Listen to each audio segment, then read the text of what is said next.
Juliet Russell rose before the sky shifted from ink black to a muted, hopeful grey.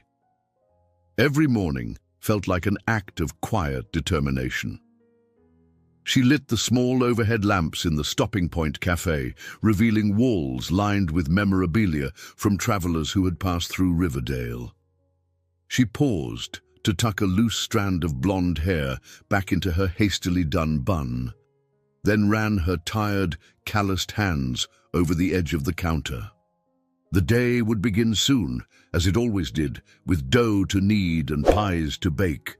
Outside, a lone street lamp flickered against the ghostly silhouette of the main road. Riverdale, population 8,500, was a place of early risers. But no one woke earlier than Juliet. The hum of the interstate was the heartbeat of the town, ferrying strangers through on their way to somewhere else. Juliet often wondered about those travelers, where they were going, what joys or sorrows awaited them at their destinations. She had once dreamed of being one of those people, racing beyond county lines toward a bigger life. Yet here she remained, making coffee at dawn for faces she would never see again. The town itself had few secrets. Gossip thrived in a place so small. Everyone knew she had left college in her final year when her mother's health failed. They pitied her quietly. Juliet, for her part, never asked for pity or expected kindness. She found a certain peace in her daily tasks, rolling out pie crusts, wiping tables, greeting the regulars like old friends. Perhaps that alone kept her moving forward. As the first light crept through the cafe's windows, the door opened for Sheriff Thomas Green, a broad-shouldered man of 62 who always ordered a plain black coffee. He offered Juliet a polite nod. "Morning, Miss Russell," he said, his voice thick with the gravel of a lifetime spent mediating small-town disputes. She poured his coffee with a gentle smile, taking note of the lines of fatigue etched into his face. Even in Riverdale, tension found its way into everyday life. Shortly after, Vera Miller shuffled in. At 58, she was the cafe's one and only employee, though it would be fairer to say she was its guardian angel. She set her purse on a hook in the back, then emerged with a crisp white apron. "You're here earlier than usual," she chided Juliet, tightening the knot around her waist. "Every day, you make me feel like I'm running late." Juliet only smiled and nodded at the gentle reprimand. As dawn softened into a pale gold, the regular truckers arrived. They filled the cafe with a rumble of casual banter and the scent of diesel trailing off their jackets. They joked about the weather, teased Juliet about her unwavering politeness, and placed their usual orders of eggs and toast. The familiarity was comforting, a reminder that she was needed here, at least in some small way. Beneath this bustling routine lay the quiet undercurrent of worry. Juliet kept the unopened bills neatly stacked under the cash register. Each envelope felt heavier than the last, a reminder of the cafe's precarious finances. One day, she told herself, she would find a way to keep this place afloat without sacrificing her peace of mind. A murmur of static erupted from the small radio perched on a windowsill. The local news began its hourly broadcast, and the newscaster mentioned rumors of a major construction company eyeing properties along the interstate. Juliet paused, her hand stilling on the coffee pot. She exchanged a glance with Vera, whose brow furrowed in concern. The idea of some corporate project looming over their tiny community sent a ripple of uncertainty through her stomach. She tried to shake off the unsettling thought. She had enough worries without inviting new ones. Clearing a table near the window, she discovered a tucked-away snapshot of herself from years ago, a bright-eyed young woman in a college sweatshirt, flashing a smile brimming with promise. She stared at it for a moment, remembering how she once believed the future held limitless possibilities. Juliet returned the photo to its hiding place and finished wiping the table. The day was just beginning, and though each sunrise brought the same routine, she silently hoped for something that might spark a new sense of possibility. As she looked toward the road outside, she couldn't have imagined how soon that wish would be granted, nor how dramatically her life would change. Juliet had never truly left the world of academia behind. Her dreams still hovered in dusty corners of her mind. A stack of old textbooks rested in her bedroom closet, relics of a time when she excelled in her business courses. The memory of hours spent in the campus library, poring over ledgers and case studies, lingered. But real life intervened when Eleanor, her mother, was diagnosed with multiple sclerosis. One phone call had been enough to dismantle her plans and call her home to Riverdale.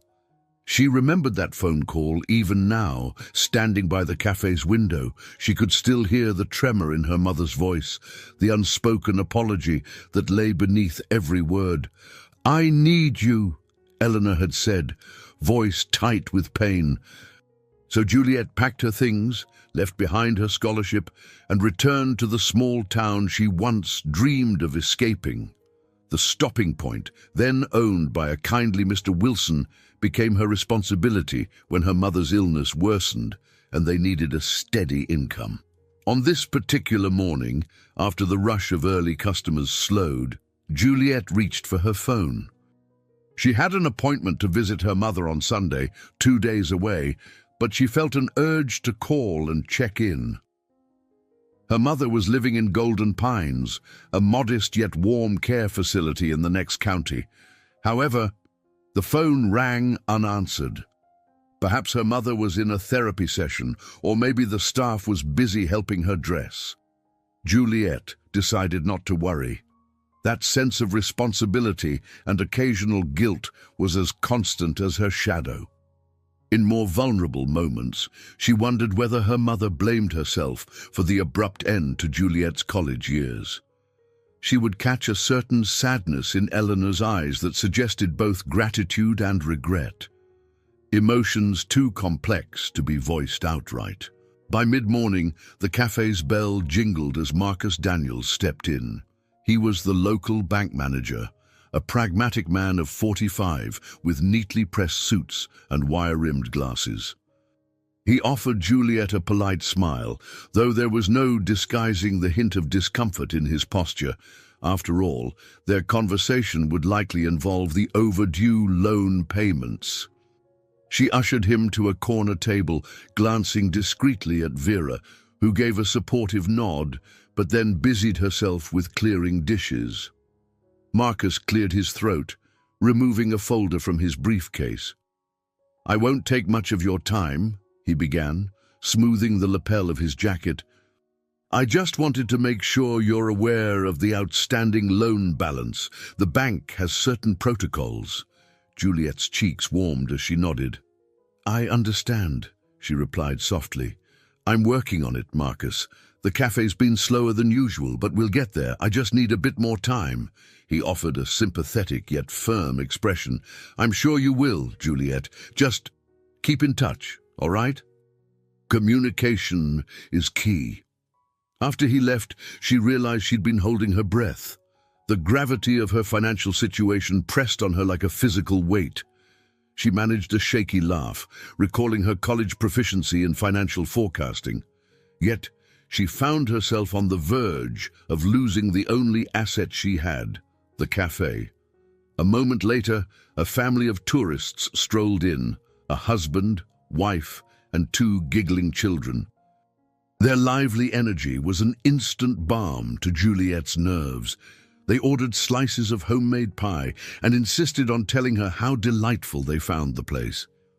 When they left, the father slipped a generous tip under his coffee cup.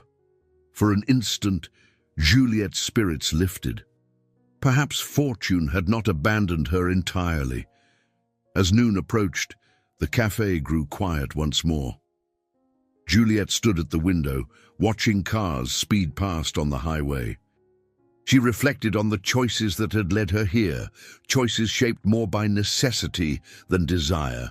A part of her yearned to be behind one of those steering wheels, heading off towards some grand adventure. Instead, she was here, tethered by love and duty. Still, She wondered if life might surprise her yet, turning her gaze back to the silent phone and the bills she had no choice but to confront. Sunday arrived grey and cold, but Juliet's spirits lifted at the prospect of seeing her mother. She drove her well-worn 2010 Chevrolet down the county highway toward Golden Pines, the windshield wipers squeaking as they fought a drizzle that threatened to become heavier. The car rattled noticeably, a metallic groan that suggested a looming repair bill she couldn't afford. Despite the noise, her heart settled a little, knowing she would soon be by Eleanor's side. Inside the care facility, the corridors smelled faintly of antiseptic and lavender air freshener. Nurses bustled about, greeting Juliet with gentle smiles. She found her mother in a common room, gazing out the window at the neatly trimmed lawns. Eleanor Russell, now 64, had silver hair pulled into a loose braid. Though the illness had taken much from her, her keen eyes still held their warmth. When she spotted Juliet, her face brightened. They spoke in soft tones, Eleanor's speech often slowed by her condition.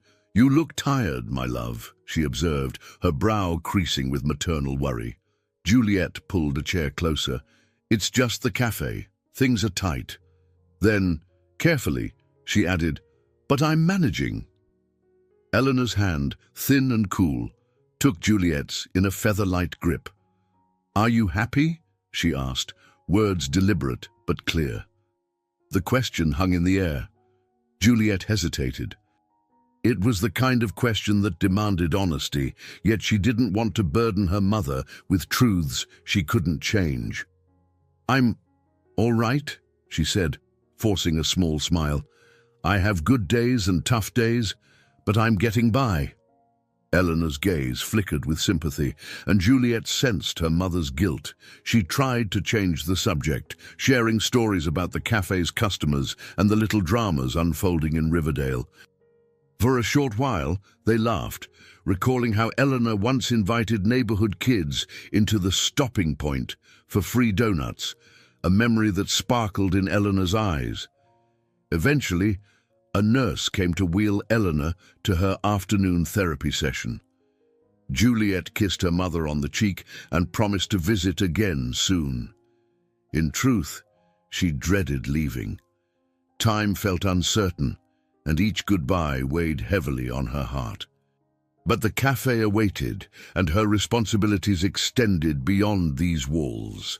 On the drive back, the Chevy's rattling intensified. Halfway home, a warning light blinked on the dashboard.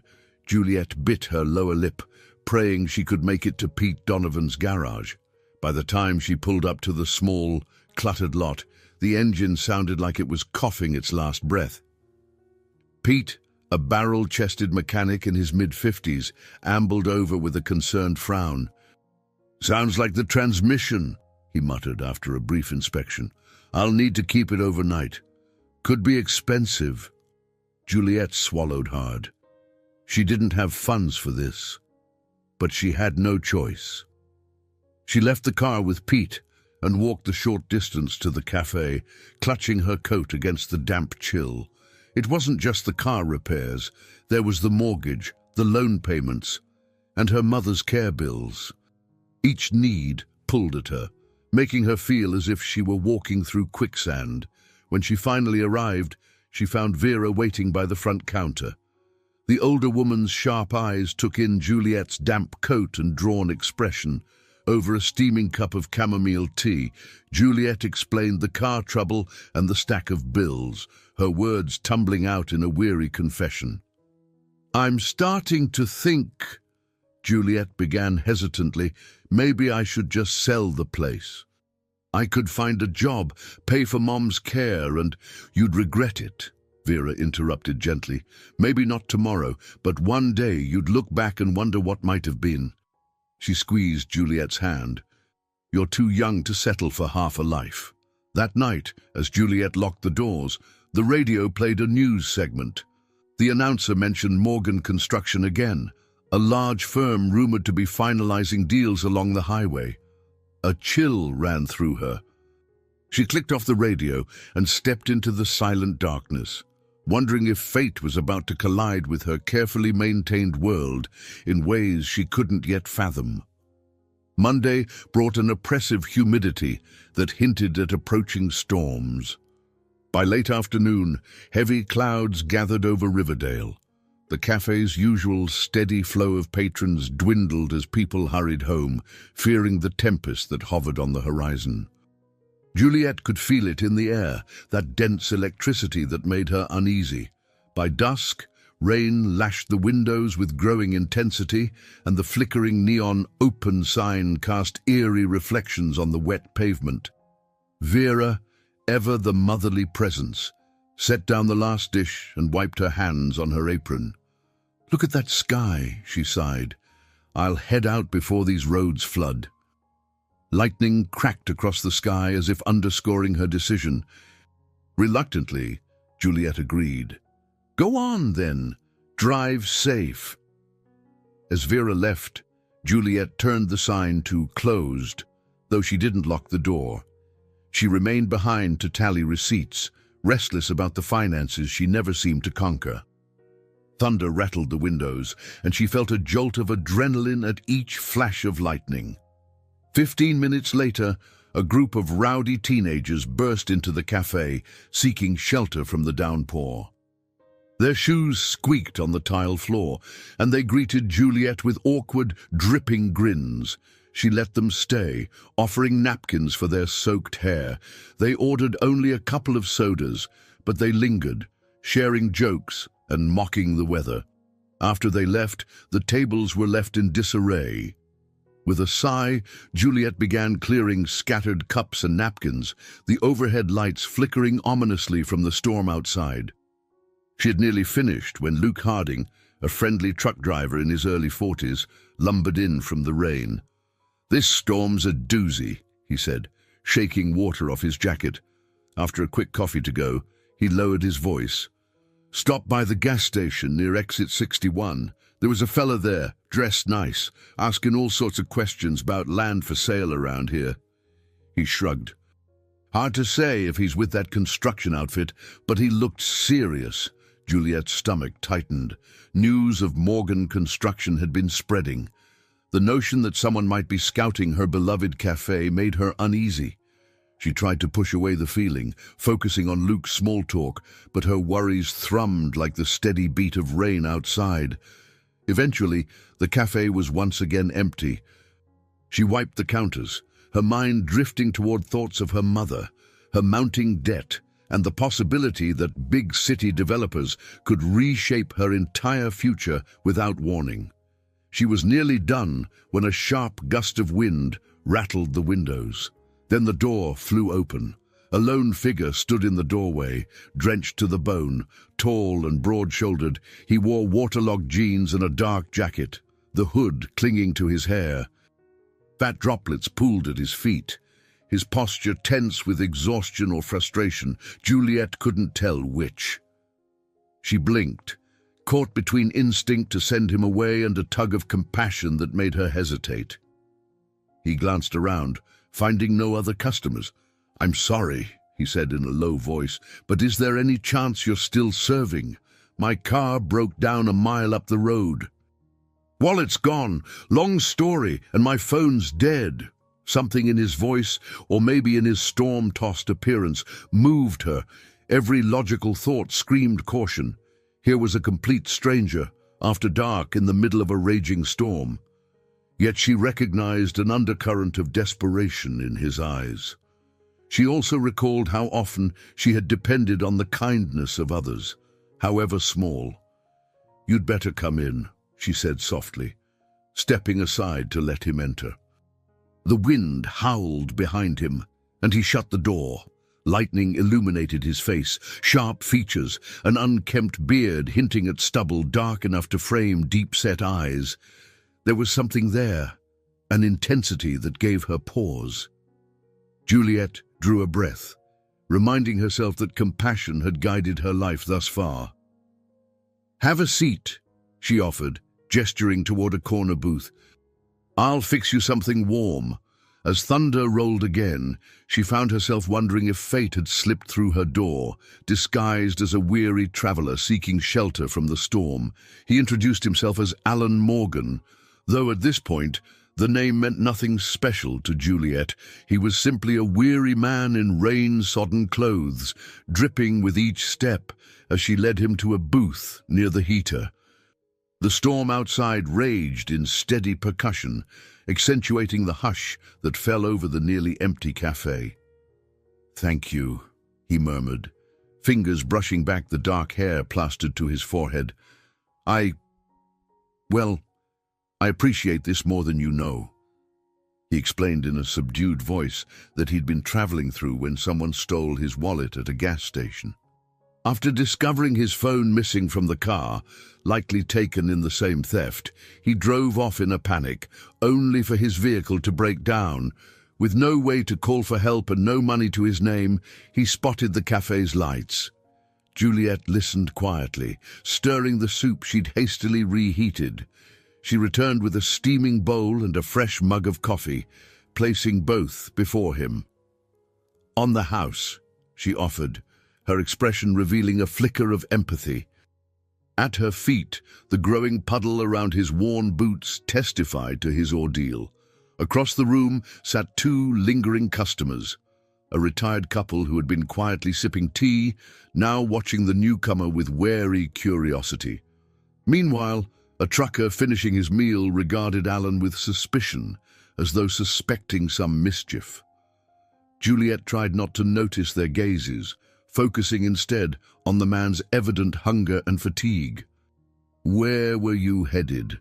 she asked politely, seating herself across from him. He swallowed a spoonful of soup, his eyes locked on the bowl, as though he feared it might vanish. "Just passing through," he replied. "Thought I'd see if there were any opportunities in the area." A vague answer, but Juliet didn't press. She recognized the guarded tone of someone wary of pity or blame. She excused herself to fetch him a spare phone charger. When she returned, Alan looked a touch more at ease. He offered an apologetic smile. "I know it's a lot to ask, but may I plug this in? I should contact someone to help with the car." Juliet nodded and retrieved a phone from behind the counter, letting him dial a roadside assistance service. The conversation was brief. The company promised to dispatch a tow truck, although the storm might cause delays. After he hung up, silence lingered between them, broken only by the downpour hammering against the windows. During that lull, Juliet took a moment to observe him more carefully. Though clearly exhausted, he carried himself with a certain composure. His voice measured, his gestures steady.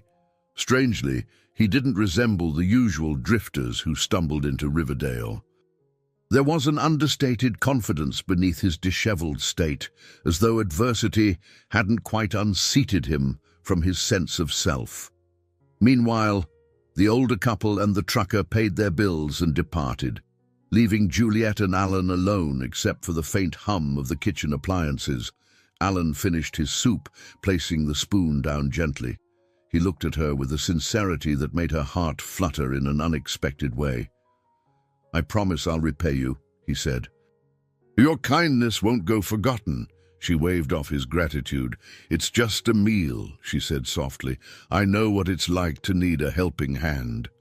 Time ticked away in the cocoon of warmth they shared. At last, the tow truck driver arrived, stomping in from the rain and nodding gruffly at Juliet. Alan stood, water still dripping off the hem of his jacket. Before he left, he turned to Juliet once more. "If you ever need anything."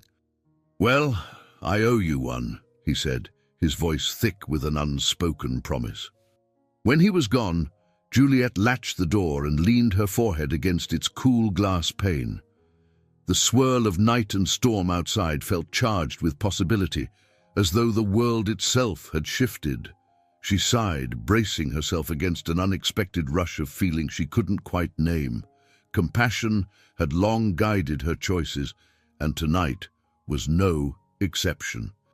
Yet something about this particular stranger left her unsettled, stirring dormant questions about her own dreams, her sacrifices, and what new paths might open when you dare to trust the unknown.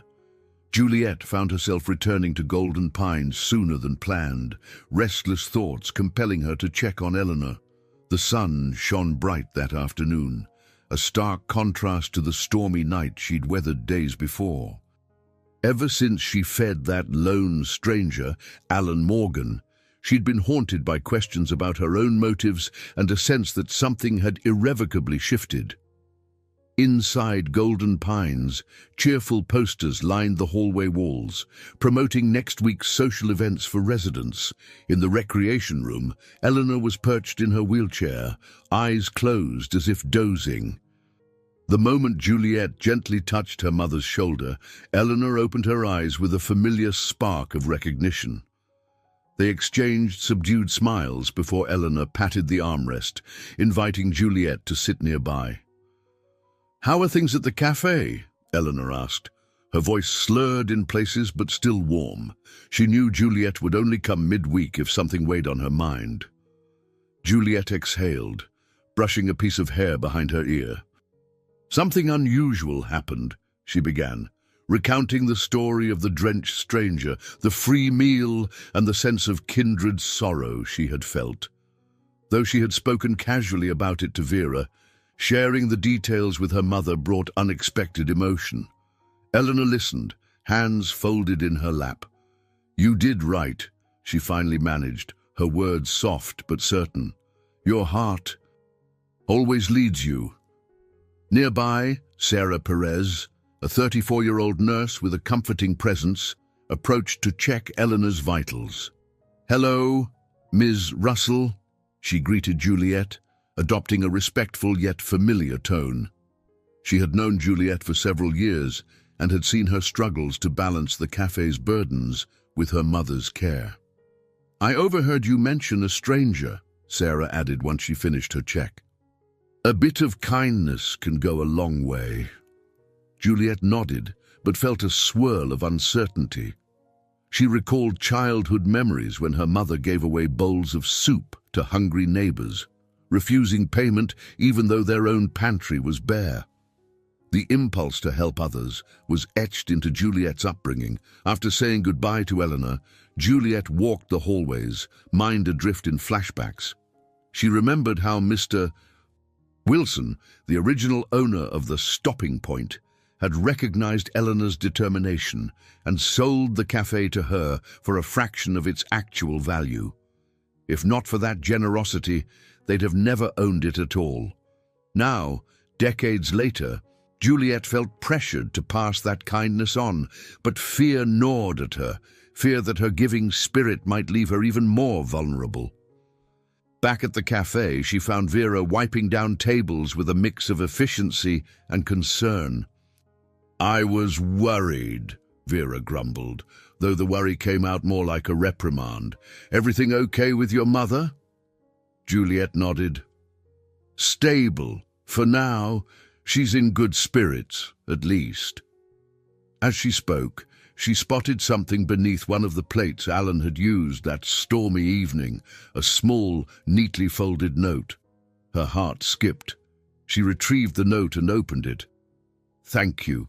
A kindness never goes unnoticed. M."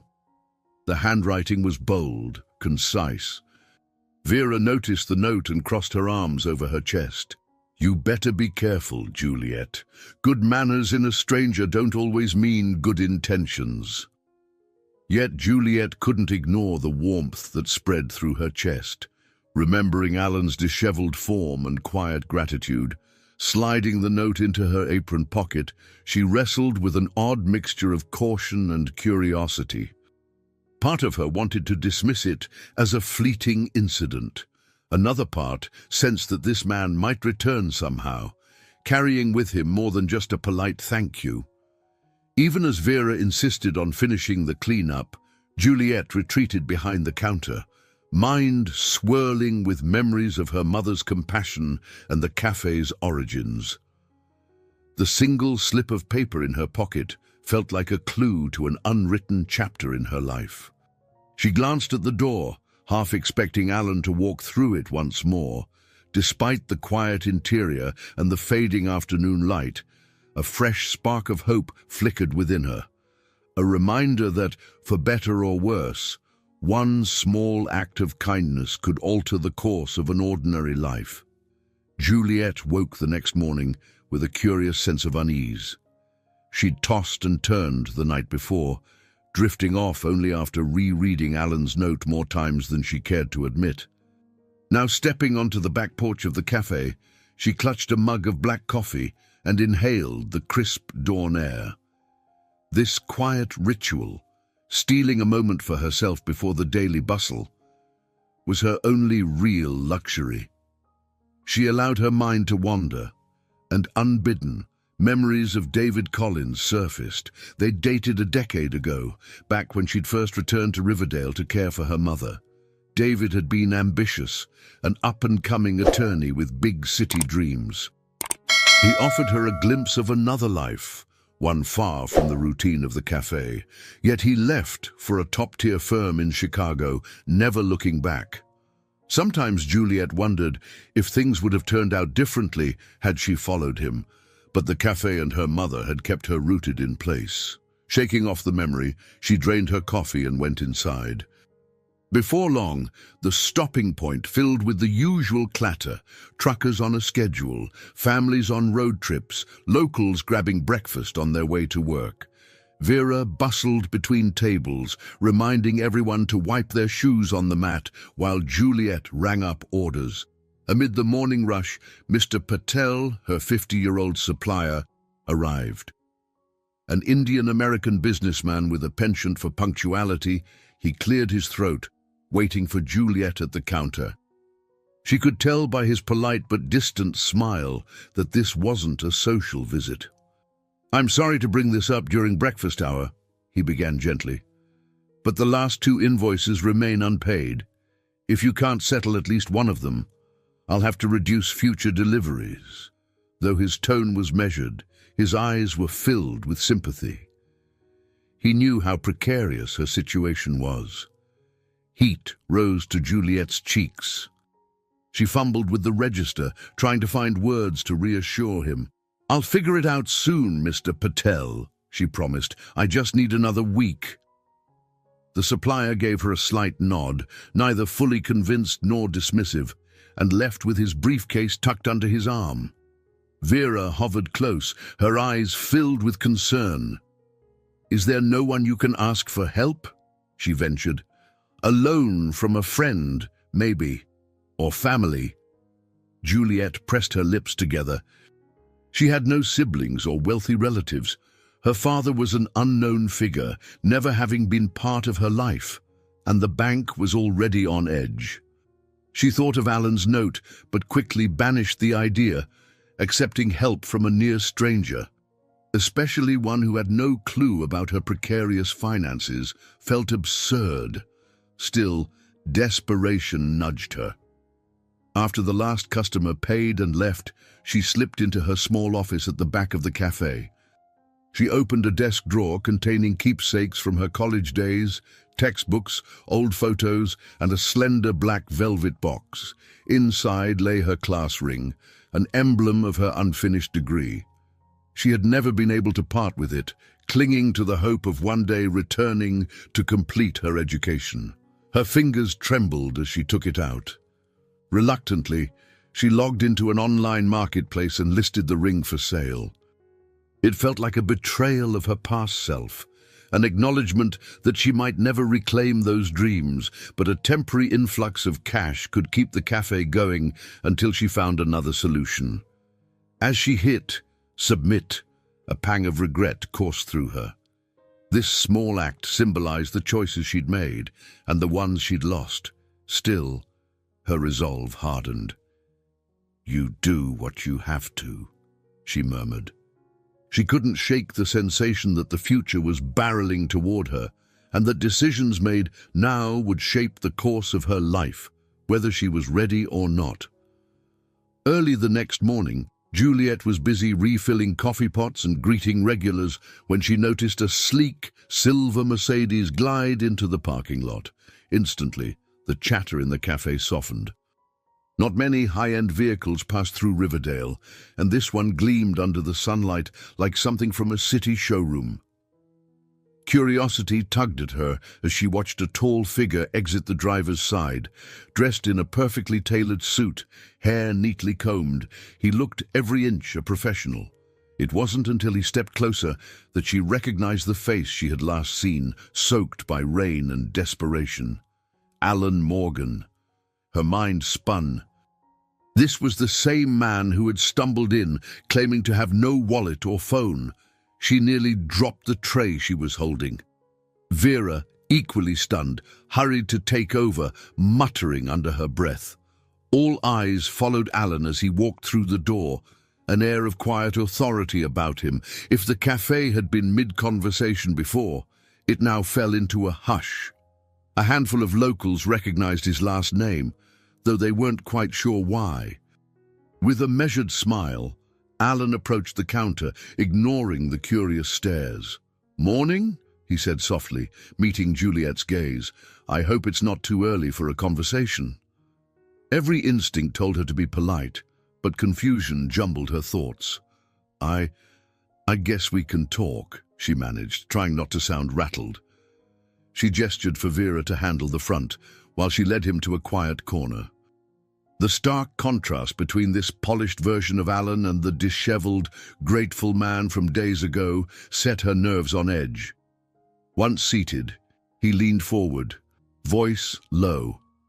"I wanted to thank you properly, and I also owe you an explanation. That night, when I said I'd lost my wallet, it wasn't exactly a lie, but I didn't tell you everything." He paused, taking in her guarded expression. "I'm Alan Morgan, of Morgan Construction. We're evaluating properties in this region, and I wanted to see Riverdale for myself without the usual fanfare." Juliet's heart pounded. She recalled the recent radio broadcasts about a big firm eyeing local lands. Her mouth felt dry. "So you pretended to be some stranded traveler, why?"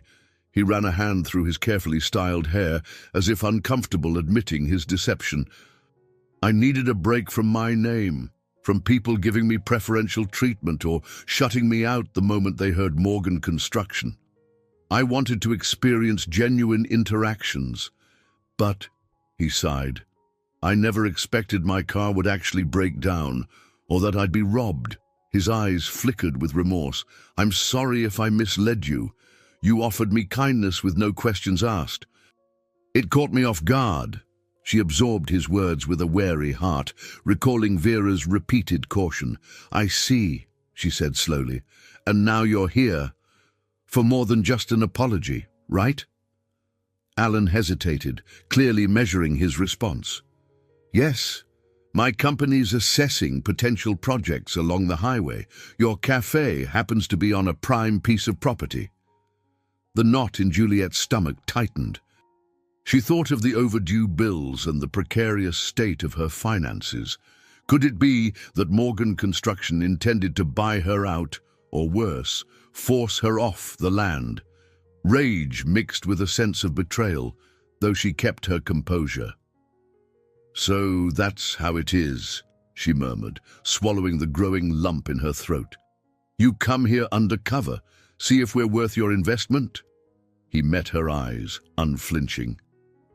"It's not so cold as that. I asked around after leaving that night, learned how important this place is to you and to the town. I'd like to discuss possibilities, but first I wanted to be honest." Juliet glanced over her shoulder at the customers, now casting curious looks their way. She didn't know what to think. Part of her wanted to demand he leave. Another part remembered the vulnerable man in the storm. "I need time to process this," she finally said. "I can't just—" "I'll trust you, not right now." Alan nodded, a flicker of disappointment in his gaze. "I understand." He rose, leaving a business card on the table. "I'll be around if you want to talk." Thank you for your hospitality and your patience." She watched him exit, reeling from the realization that the stranger she helped was none other than the man whose company might change Riverdale forever. The moment Alan left, Vera approached with wide eyes, wiping her hands on her apron. "That was the Morgan fellow, wasn't it? The one everyone's been talking about on the radio." Juliet tucked the business card into her pocket, trying to steady her racing thoughts. "Yes, he's the same man from the storm, but apparently he's here on business." Without waiting for more questions, she beckoned Vera to watch the front and slipped into the cafe's small storage room. A few minutes later, Alan's assistant, Michael Chen, arrived. Shorter and slighter than Alan, he possessed a crisp professionalism in his dark suit and carried a leather portfolio under his arm. Meeting Vera's suspicious gaze, he cleared his throat. "I'm looking for Mr. Morgan. Have you seen—" "That depends on who's asking," Vera replied, arms folded. Michael's composure barely wavered. He offered a tight smile, introduced himself politely, and explained he was supposed to meet Alan at the cafe. Vera pointed toward the back, and Michael knocked softly on the storage room door, stepping inside at Juliet's nod. The overhead light buzzed faintly, illuminating shelves crammed with coffee supplies and boxes of napkins. Juliet, still grappling with her frustration, fixed Michael with a measured look. "I'm guessing you're in on this whole property assessment?" she asked, trying to mask the tremor in her voice. Michael gave a short nod. "Morgan Construction has a significant interest in the land along the highway. We're exploring possible commercial development. Mr. Morgan mentioned you might have concerns." Juliet almost laughed at the understatement. "Concerns," she repeated. "Sure, like how your project might uproot local businesses, put people out of work, maybe pave over our history." Michael inhaled, glancing at his portfolio. "Our company aims to create beneficial partnerships with local communities.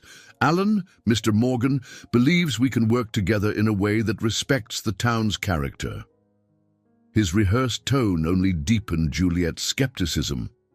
She leaned against a shelf, crossing her arms. "So you two are a good cop, bad cop team. He charms his way in. You come with the contract." Michael's expression flickered, an almost imperceptible wince. "Actually, the plan is more nuanced. But I understand your reaction. I can assure you that Alan wants to approach this differently than our previous expansions. He's changed a few corporate policies in the last year." Juliet was about to press further when Vera's voice rang out from the main cafe. "Juliet, I need a hand." The lunch rush was picking up, and Michael glanced at the door as if uncertain whether to follow. "Go on," Juliet said with a sigh, forcing herself to remain composed. "I'll be out soon." Left alone, she felt a tightness in her chest. She recalled the sincerity in Alan's voice when he thanked her for the meal, the intensity in his eyes. Could a man like that genuinely want to preserve Riverdale's spirit? Or was it all a calculated strategy to soften her resistance? She exited moments later to find Michael chatting quietly with a couple of curious townspeople. He took notes, nodding as they pointed out local landmarks and shared their opinions. Vera, eyeing the scene, leaned close to Juliet. "Be careful," she whispered. "He may talk sweet, but remember, they want something from us. Don't forget that." Juliet swallowed hard, her mind racing. It was easy to suspect the worst, but the lingering memory of Alan's anxious, rain-soaked face tugged at her conscience. She cleared her throat and asked Michael, "Are we finished for now?" He glanced down at his notes. "Yes, Ms. Russell, but Mr. Morgan would like to schedule a more formal discussion if you're willing." She didn't immediately reply, so he left a card as well, "in case you change your mind." After they left, the cafe returned to its routine hum, yet Juliet felt a creeping unease. She remembered how her mother had always told her not to judge a person by a single moment, either their best or their worst. Yet here she stood, torn between the trust she instinctively offered that stormy night and the distrust she now felt in the glare of broad daylight. The entire situation lay heavy on her heart, and she couldn't help but wonder which Alan Morgan was real, the vulnerable soul who needed kindness, or the powerful executive who might tear her world apart. That evening, after the last customer departed and the sun dipped low in the sky, a small group of Riverdale's most devoted residents gathered in the cafe. Juliet stood behind the counter, nervously twisting a napkin in her hands. The talk of Morgan construction had spread, and as a sort of unofficial town hall, the stopping point became the natural place for folks to discuss their concerns. Marianne Foster, a retired teacher in her late 60s, settled into a booth with George Winters, the genial 72-year-old who owned the local hardware store. Both wore the stern expressions of people who had seen enough changes in their lifetimes to be wary of more. Marianne tucked a stray grey curl behind her ear. "So, I hear Morgan Construction wants to buy up half the highway strip," she said, glancing pointedly at Juliet. "You've spoken with them. What are they planning?" Juliet sighed. "They haven't shared many details, but it sounds like a commercial complex of some kind. The land here is valuable because of the interstate traffic. I'm worried about what that means for us." George drummed his fingers on the table, his weathered face thoughtful. "We can't let them come in and shove the locals aside. At the same time, some folks might appreciate new jobs or the chance to attract more visitors. It's not all bad." Marianne nodded gravely. "We need someone to find out their real intentions. You might have an in, Juliet," she added gently. "That Alan Morgan seems taken with you, or so the rumors say." Heat crept into Juliet's cheeks. "We hardly know each other." She paused, thinking back to his quiet gratitude and subsequent revelation. "But he does keep reaching out." They discussed the possibility of Juliet acting as a mediator, gleaning information while voicing the town's concerns. A pang of guilt or maybe fear tugged at her. She didn't want to be anyone's mole, but she also couldn't deny her stake in the outcome. The cafe was her livelihood and a crucial part of Riverdale's identity. Eventually, the small gathering broke up. Marianne pressed Juliet's hand in thanks, whispering, "No one doubts your heart. Just remember to protect it." George offered a reassuring pat on her shoulder before stepping outside, the night air thick with unspoken tension. Feeling restless, Juliet decided to take a short walk around the block to clear her head. She wandered past the hardware store's darkened windows and the library's locked doors. The full moon illuminated the cracks in the old sidewalks. Somewhere in the distance, a train whistle echoed, a lonely sound that reminded her of the wider world beyond Riverdale's borders. Rounding the corner back toward the cafe, she spotted a lone figure leaning against a lamppost. Her heart jolted when she realized it was Alan, seemingly lost in thought as he stared at the stopping point's modest facade. He didn't appear to notice her approach until she cleared her throat quietly. He turned, an uncertain smile flickering across his features. "Couldn't sleep," he admitted softly. "I keep thinking about this place." Juliet crossed her arms, her earlier frustration mingling with curiosity. "So you came here in the middle of the night?" Alan shrugged, looking more like the weary stranger she first met than the polished executive. "I guess I wanted to see it, without the crowd. Sometimes it helps me think." Her gaze shifted to the dark windows of the cafe, then back to him. In the silence of the deserted street, she felt the energy between them, equal parts tension and understanding. "What are you thinking?" she asked, her voice hushed. He hesitated, then spoke with surprising honesty. "I'm realizing it's not just about building something new. It's about what already exists here, what people like you have created. That matters." They stood under the lamppost glow, neither entirely sure where trust could begin or end. Finally, Juliet gestured toward the sidewalk, inviting him to join her for a quiet walk around the block. As they strolled, words flowed more freely.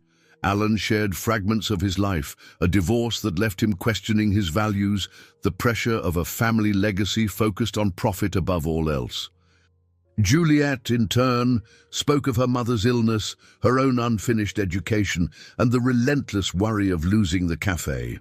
Though uncertain alliances were forming, there was no denying a subtle shift in the air. The night wind carried the promise of change, and for the first time, Juliet allowed herself to hope that perhaps, in a world so often dominated by impersonal deals, two imperfect people might find a different path, one shaped by empathy as much as ambition. The cafe buzzed with anticipation the day after Juliet and Alan's late-night walk. Word of Alan Morgan's presence in town spread quickly, and the regulars eyed every newcomer with heightened curiosity, as if expecting more surprises. Juliet tried to focus on her tasks, filling orders, ringing up bills, but her mind raced with questions about Morgan Construction's next move. Late that afternoon, Alan showed up again, this time leaning casually against the cafe's counter. Gone was the hesitant stranger from the storm. He was dressed in a crisp white shirt, the top button open for a hint of ease. She felt an involuntary flutter, remembering their shared confidences under the lamppost. But she steeled herself. This was business, not a late-night stroll. Vera, wiping her hands on her apron, gave Alan a guarded look.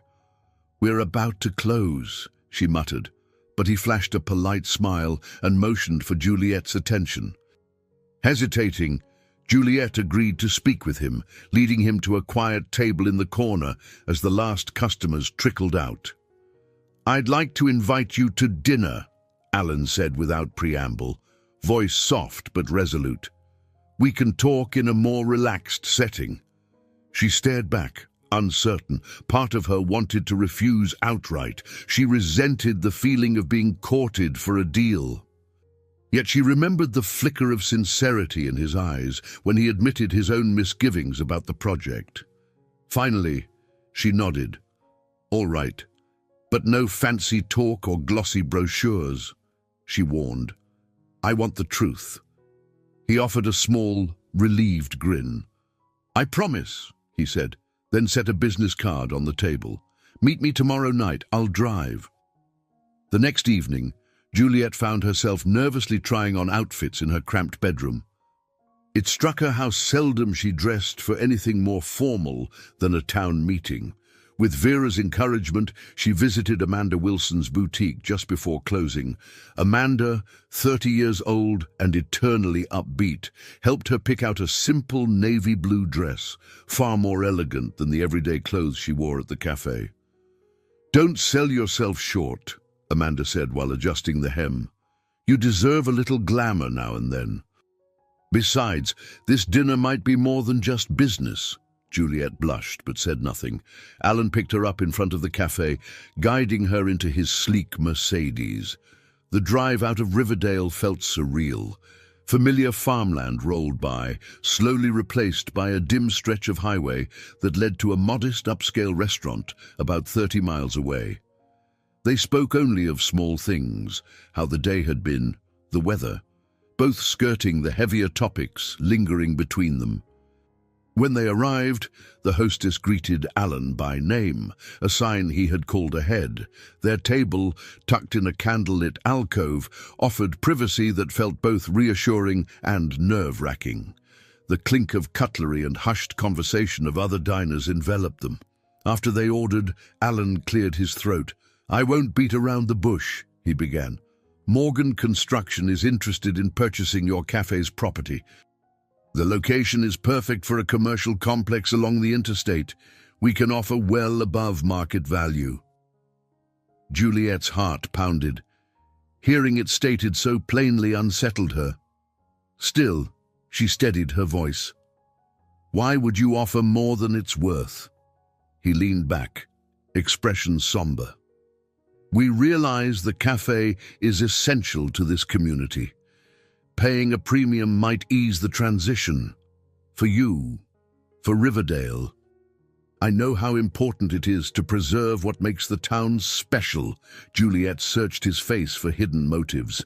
And if I refuse, she asked, voice trembling despite her best efforts. Alan exhaled, looking genuinely conflicted. I won't lie. My father's position is firm, but I have some sway. If you're against selling, we'll look at alternatives. Maybe a partnership, a renovation that benefits both the cafe and the new development. I just don't want to see you forced out. She studied the flicker of uncertainty in his eyes. This was more complicated than a cold corporate acquisition. She could see that. I need time, she finally said. I don't want to lose the cafe, but I'm not blind to the fact that a fair offer could solve a lot of problems. Alan reached across the table as though to take her hand, then hesitated. I understand. Let's keep talking. That's all I ask. For the rest of the meal, they danced around the proposal, drifting into talk of family, regrets, and second chances. Yet the tension remained, glowing like embers beneath the surface, leaving Juliet to wonder if she was on the brink of a new beginning, or standing at the edge of a deep, uncharted precipice. In the days following that dinner, Juliet wrestled with a swirl of conflicting emotions.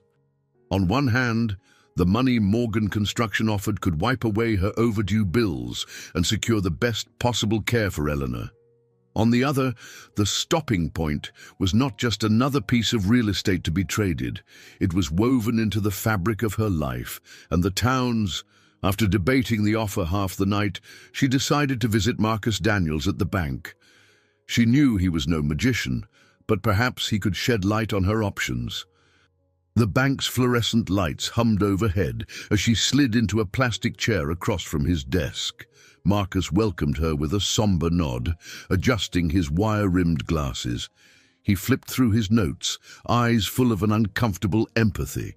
The truth is, if you sell at a premium, you'd be able to pay off your debts and potentially place your mother in a top-tier facility, he said, his voice calm but direct. Staying could work too, but you'd have to restructure your loan, and the cafe's profit margin isn't strong enough for the bank to guarantee approval. Juliet left with her stomach churning. Once she might have found comfort in the clean logic of numbers, now it only deepened her unease. She drove to Golden Pines, heart heavy. Eleanor was propped against soft pillows when Juliet entered, her face brightening at the sight of her daughter. How are you? Eleanor asked. Though her words came out slowly, Juliet forced a smile. I'm all right, Mom, just a lot on my mind. Eleanor, despite her illness, had a keen ability to sense when Juliet was struggling. She patted the bed, inviting Juliet to sit. Tell me, she said, each syllable carefully formed. So Juliet explained haltingly about Morgan Construction's offer and how it could change everything. Eleanor listened intently. Her eyebrows knitted as she weighed the implications. She'd defended the stopping point all her life, refusing to sell even in lean times. Finally, Eleanor spoke, her voice quivering yet resolute. Don't carry guilt. You did so much for me. You deserve happiness too. Tears threatened to spill from Juliet's eyes. She realized that somewhere in her mother's gentle words lay permission. Permission to dream of a different future, or to stand her ground if that was what she truly wanted. Late that afternoon, back at the cafe, she found a bouquet of bright yellow daisies waiting on the counter. Vera smirked when Juliet picked them up. Came with a note, Vera said, passing a small card that read, Thinking of you, Alan. Juliet's cheeks warmed. The man certainly had a knack for stirring her emotions. She set the flowers aside and busied herself with the evening prep. Yet she couldn't ignore the subtle elation that bloomed at his small gesture of kindness. That night, after closing, she found herself alone in the kitchen with Vera. The older woman brewed a pot of chamomile tea, glancing occasionally at Juliet, who seemed lost in thought. "What's your heart telling you?" Vera asked softly, pressing a warm mug into Juliet's hands. Juliet exhaled slowly. "That I'm torn. The money could save everything. Mom's care, my debts. But then how could I stand by while they turn this place into a cold commercial zone?" She paused, sipping tea. "Alan swears it can be done differently, but how do I know if I can trust him?" Vera's gaze softened. "I've never seen you look so alive, even with all this worry. Perhaps it's not just the money that's on your mind." Juliet bristled, but couldn't deny a spark of truth in Vera's words. They sipped in silence, the cafe's lights casting soft shadows around them. Beyond the windows, the old neon sign flickered, as if caught between shining brightly and going dark. In that hush, Juliet realized she was at a crossroads. Her head told her to accept the offer, secure her future, and never look back. Her heart, however, reminded her that real peace often came from fighting for what truly mattered, even if it meant risking everything in the process. Juliet couldn't shake the feeling that she was being pulled into a destiny larger than herself.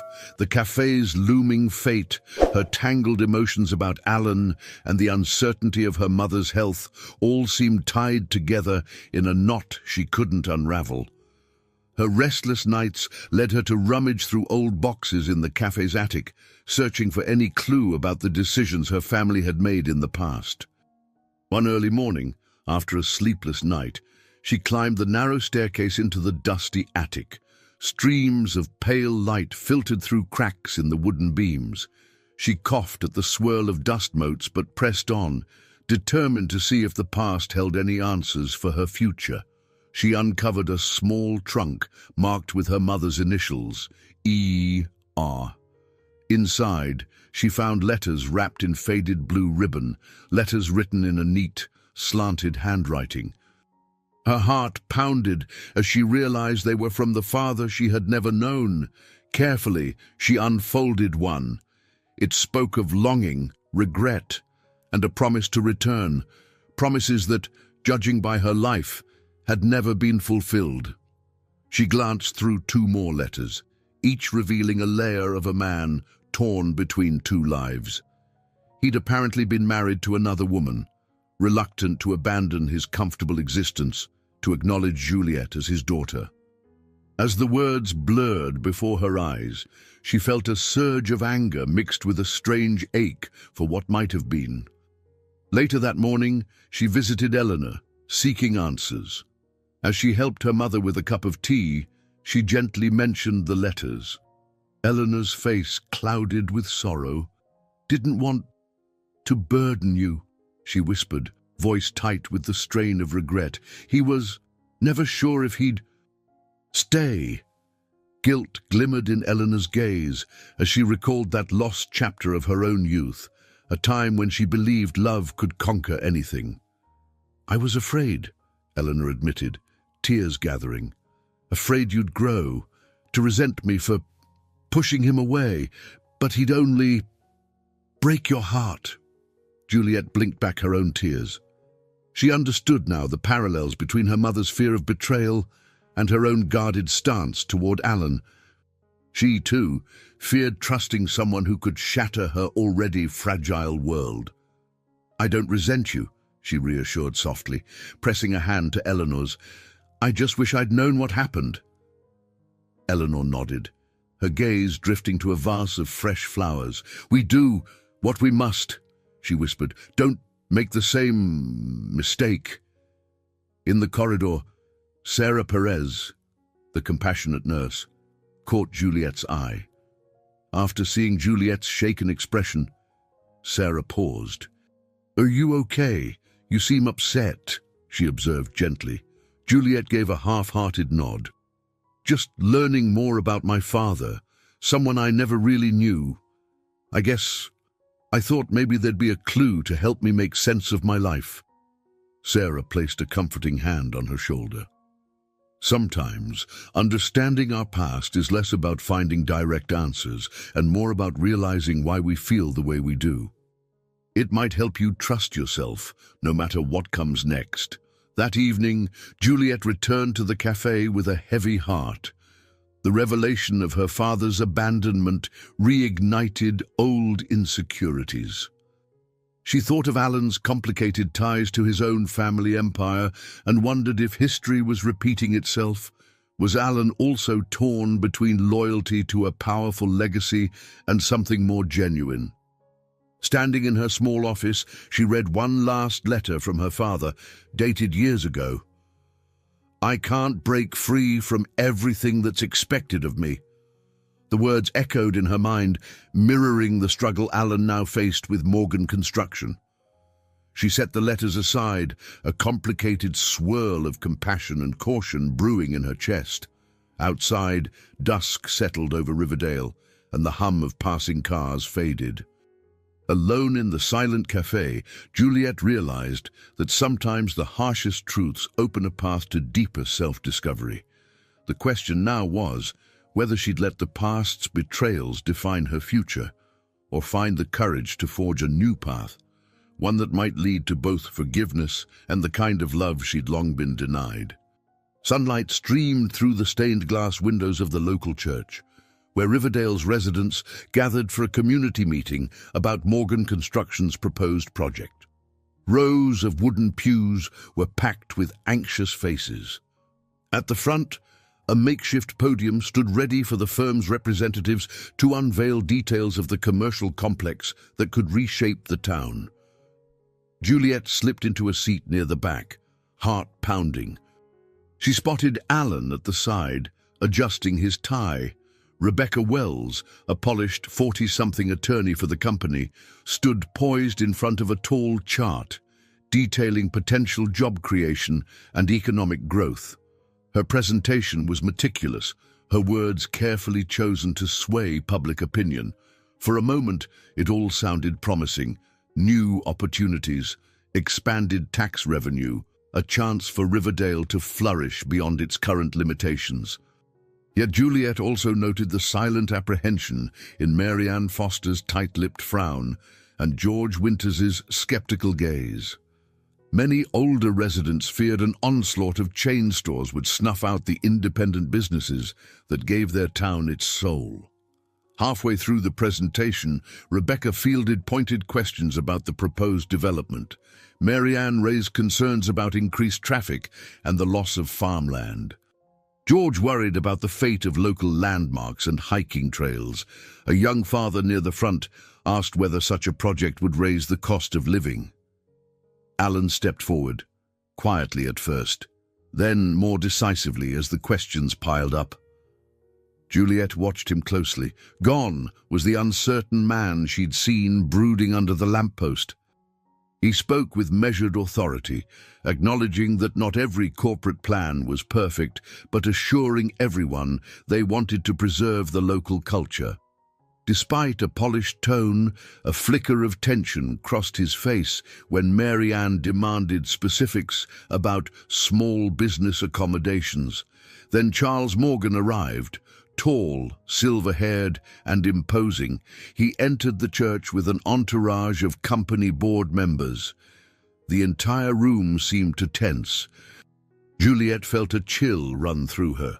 This was the patriarch of Morgan Construction, the man who had shaped its aggressive expansions for decades. He took a seat near the front, arms crossed, clearly ready to critique his son's approach. Rebecca continued professionally, but the atmosphere turned charged. After concluding her slides, she invited townspeople to talk in smaller groups and fill out feedback forms. Charles Morgan, however, seized the moment, stepping up to the podium uninvited. "We appreciate your input," he began, voice resonant. "But let's not kid ourselves. Progress demands tough choices. We must think about the future, not cling to a past that keeps us stagnant." His words reverberated through the hall. Some people nodded, lured by the promise of modernization. Others frowned. Juliet's cheeks burned. She glimpsed Alan standing off to the side, jaw clenched. He didn't interrupt his father, but looked as though he wanted to. When the gathering ended, townsfolk milled about in uneasy clusters. Charles walked straight toward Juliet, scanning her with the cool gaze of a seasoned dealmaker. "Miss Russell, I believe," he said, offering a polite but distant smile. "I understand you own the cafe in question?" Juliet nodded, trying to keep her voice steady. "Yes, sir," he arched a brow. "I trust you realize your property sits at a key junction. We could negotiate an advantageous deal for both sides." Before Juliet could answer, Alan appeared. "Father, we've discussed a more collaborative approach," he said, tone controlled but carrying a note of warning. Charles only chuckled, patting his son's shoulder. "Time is money, Alan. Don't lose sight of that." Their exchange revealed an undercurrent of familial friction, two men representing different faces of power. Alan's eyes flicked to Juliet, an unspoken apology in his gaze.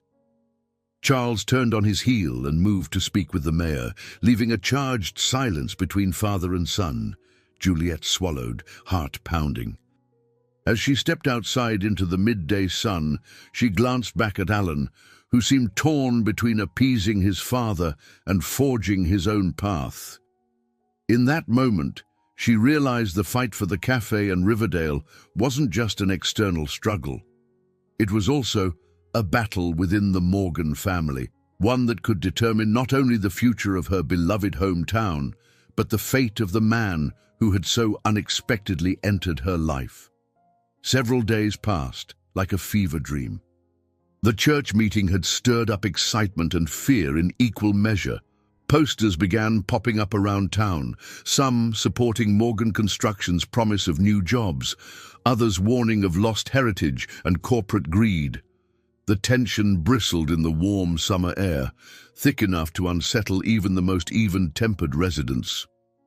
Juliet arrived at Morgan Construction's makeshift regional office, a converted storefront near the highway, holding a formal letter in her trembling hands.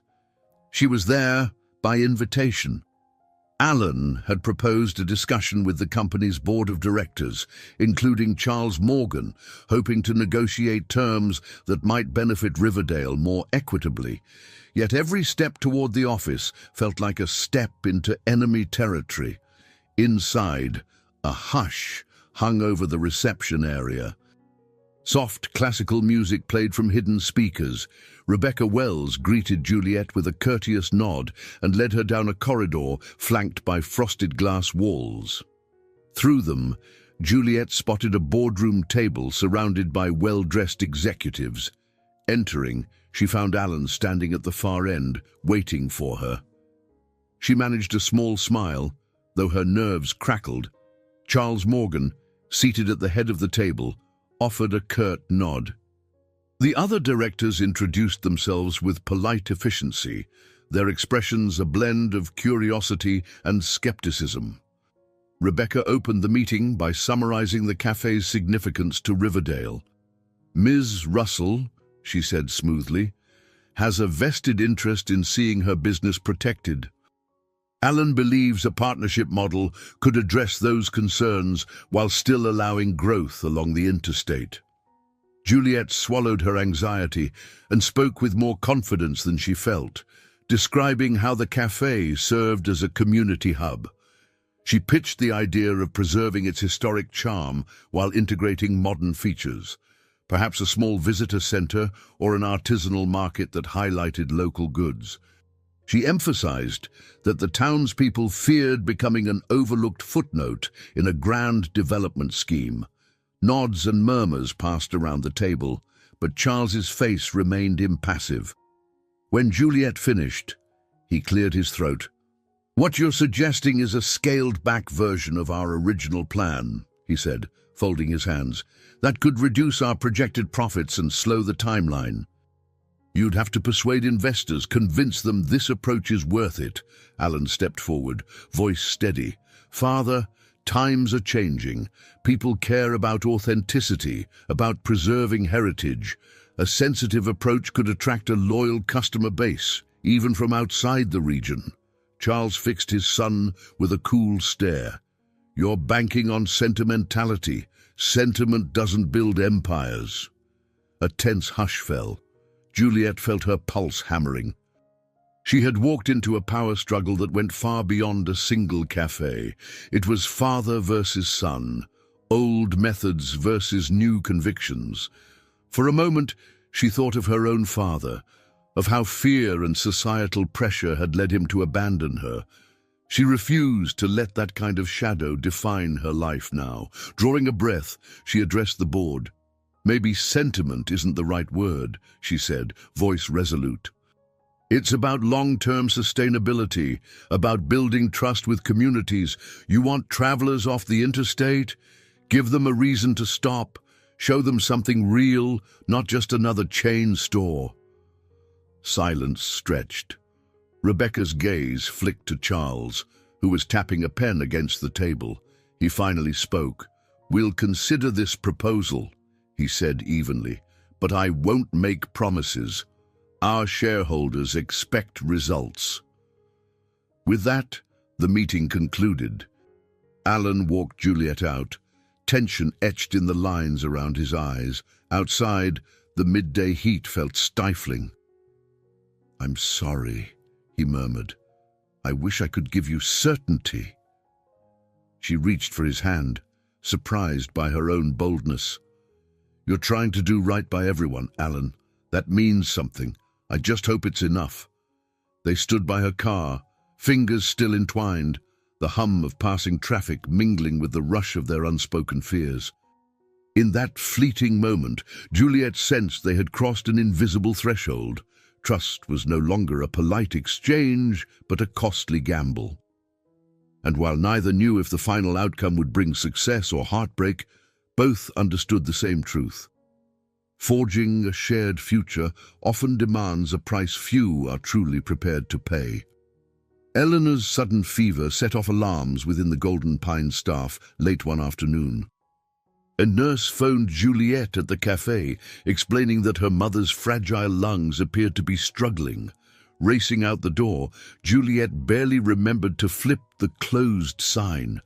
Her heart thundered with each mile to the care facility, the landscape blurring into patches of green and grey. When she arrived, doctors were already administering antibiotics. Eleanor lay in bed, chest rattling with each breath, her eyes half closed in exhaustion. The stale smell of disinfectant mingled with the sharp tang of fear. Juliet sat by her bedside, holding her mother's hand, mind churning with worst-case scenarios. She recalled the day she had abandoned college to care for her mother. Now, the prospect of losing her felt more terrifying than ever. Unbeknownst to her, Alan had learned of Eleanor's condition from Vera, who had rushed to call him in desperation. He appeared at the facility that evening, startling Juliet when he quietly entered the dimly lit room. I have connections at St. Mary's Medical Center, he said gently, referring to a better-equipped hospital 2 towns over. They specialize in respiratory complications. Let me help transfer her. Juliet hesitated, tears blurring her vision. She needed the best care for her mother, but worry gnawed at her mind. Was this another step in Alan's plan to secure her trust and persuade her to sell? Guilt flared instantly. Doubting the motives of a man offering assistance to her gravely ill mother felt cruel. Yet she couldn't deny the nagging thought. Eleanor's doctor recommended the transfer, so Juliet found herself alongside Alan in the ambulance, her mother strapped to a gurney with oxygen tubes. The journey felt surreal. Alan sat quietly, giving Juliet space. When they arrived at St. Mary's, the staff whisked Eleanor to an intensive care unit, providing an oxygen mask and IV lines. Juliet paced in the waiting room, a headache pulsing behind her eyes. Over the next 2 days, neighbors in Riverdale rallied behind Juliet and her mother. Vera organized a collection jar on the cafe counter labeled "Help Eleanor Recover." Though the community understood the deeper subtext, they were also determined to support Juliet in her battle to keep the stopping point. Mary Ann Foster dropped by the hospital with homemade soup, while George Winters called every evening for updates. Even Luke Harding, the trucker who was in and out of town, found time to check on her. Meanwhile, a new petition circulated among residents, urging local authorities to grant the cafe special heritage status, something that could hinder Morgan Construction's ability to demolish or alter the property. A grassroots campaign emerged to save the stopping point, uniting longtime patrons and curious newcomers alike. Photographs of Juliet, her mother, and the cafe history popped up on social media. The town's spirit shone in small but sincere acts of solidarity. Yet in the midst of this outpouring of support, Charles Morgan paid an unannounced visit to the cafe. He strolled through the empty dining area.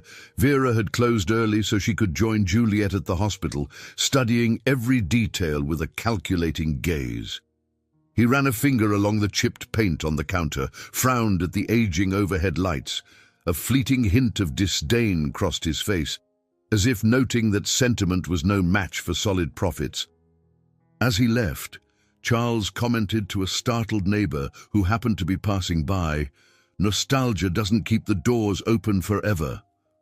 The words sank into the air with cold finality, reinforcing the sense that the cafe's survival hinged on a precarious thread of goodwill and negotiation. At the hospital, Juliet watched through a glass window as Eleanor's breathing steadied, the medication finally reducing her fever. Alan waited quietly at her side. His presence felt both comforting and disconcerting. She glanced at him, voice hoarse from worry. "Thank you," she whispered, aware that every choice now carried a cost. Her pride, her vulnerability, and possibly her business. The path ahead promised no easy answers, but she clung to this moment of maternal solace, hoping against hope that the loyalty she'd shown others might yet be returned in full. Eleanor's health stabilized enough for her to be moved into a quieter ward at St. Mary's. One morning, when Juliet entered to check on her, she found her mother awake, propped up on a stack of pillows.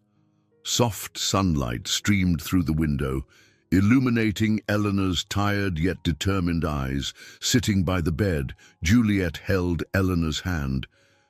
"You scared me," she whispered. "I thought—" She couldn't bear to finish the sentence. Eleanor mustered a faint smile. "Still, have some fight." She took a few careful breaths, then nodded toward Juliet. "What do you want for your life?"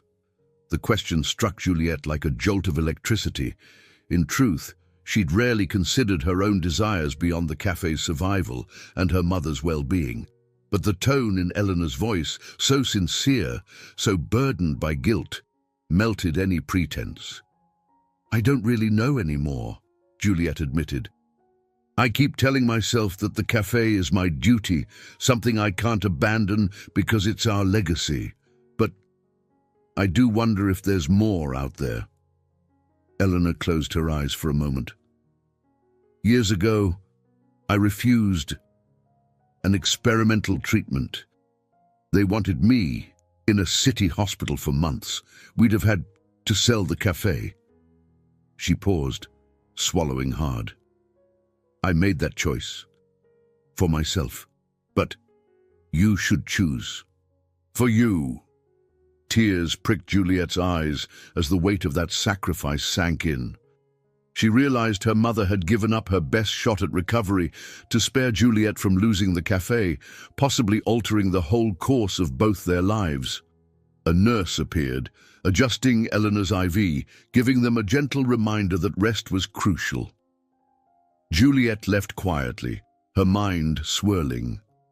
Outside the hospital, her phone buzzed with a message from Alan, inviting her to a philanthropic event his company was hosting in the city, a charity gala for local environmental and social initiatives.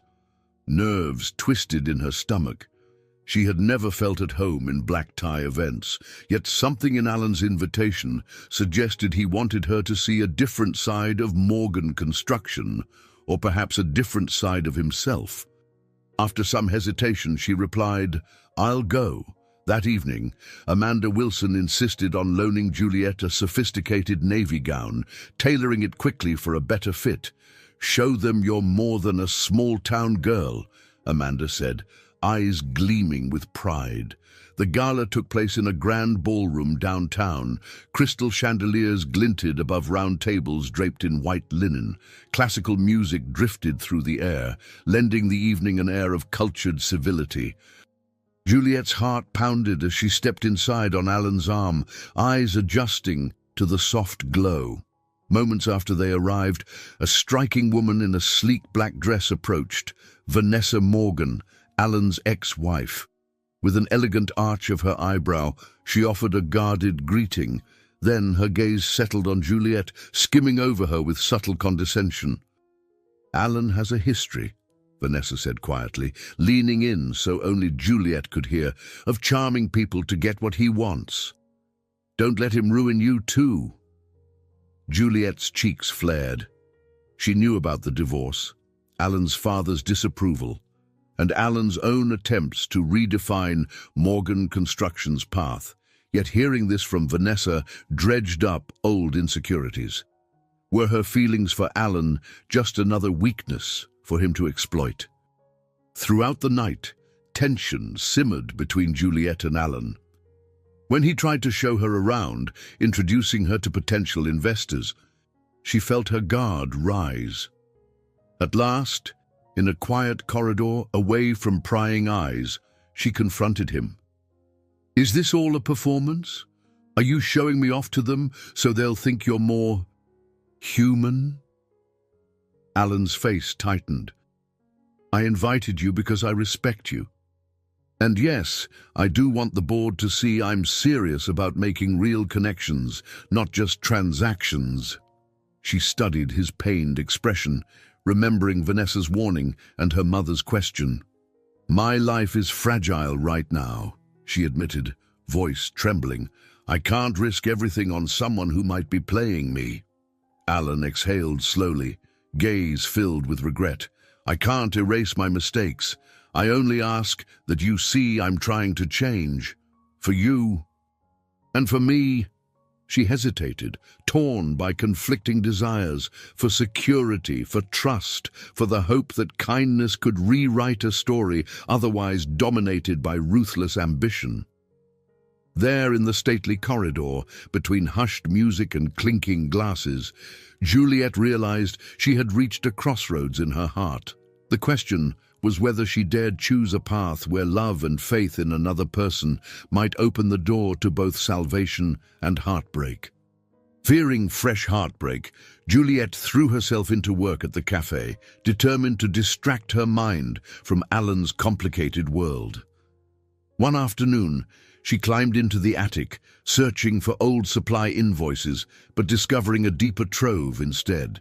Tucked under a loose floorboard, she found worn diaries with the date ranges scrawled on the covers, each belonging to Eleanor. The revelations within took Juliet's breath away. She read by the muted light of a single overhead bulb, pages where her mother confided hidden fears, longing for a better life for her daughter, and regrets about not chasing advanced treatments for her illness. There was also mention of the father who had tried to return when Juliet was still a teen. Eleanor had refused his renewed interest, convinced he would bring more hurt than help. The diaries confirmed the depth of Eleanor's sacrifices, an entire life built around protecting Juliet at all costs. Moved by these revelations, Juliet wandered back downstairs, mind swirling. She felt gratitude and sadness in equal measure. Her mother had shouldered burdens that Juliet never fully understood, and now she was making a similar sacrifice to preserve the cafe. Was she repeating a cycle of self-denial passed down like an heirloom? That evening, A violent summer storm struck Riverdale. Dark clouds rolled overhead, lightning illuminating the dusty roads with electric flashes. The cafe had only a handful of patrons, but as the storm grew worse, most hurried home. Thunder boomed, shaking the windows, and heavy rain cascaded onto the roof. Suddenly, a dripping sound echoed from the kitchen, then another. Juliet rushed in to find water seeping through the ceiling. Frantic, she grabbed a bucket and towels, but the leak worsened. The centuries-old roof couldn't withstand the downpour. Water pooled across the floor, threatening to damage her appliances and supplies. She dashed outside, rain soaking her to the bone, trying to adjust the drainage gutter, but nearly slipping in the slick mud. Word traveled fast in a small town. Within minutes, a group of neighbors showed up at the cafe, armed with tarps, buckets, and patching kits. Mary Ann Foster, hair plastered to her cheeks, clambered up a ladder with surprising agility. George Winters barked orders to younger volunteers. Even Luke Harding, passing through on a delivery, pulled his truck over and offered extra bungee cords to secure the tarps. Amid the chaos, headlights swept across the parking lot.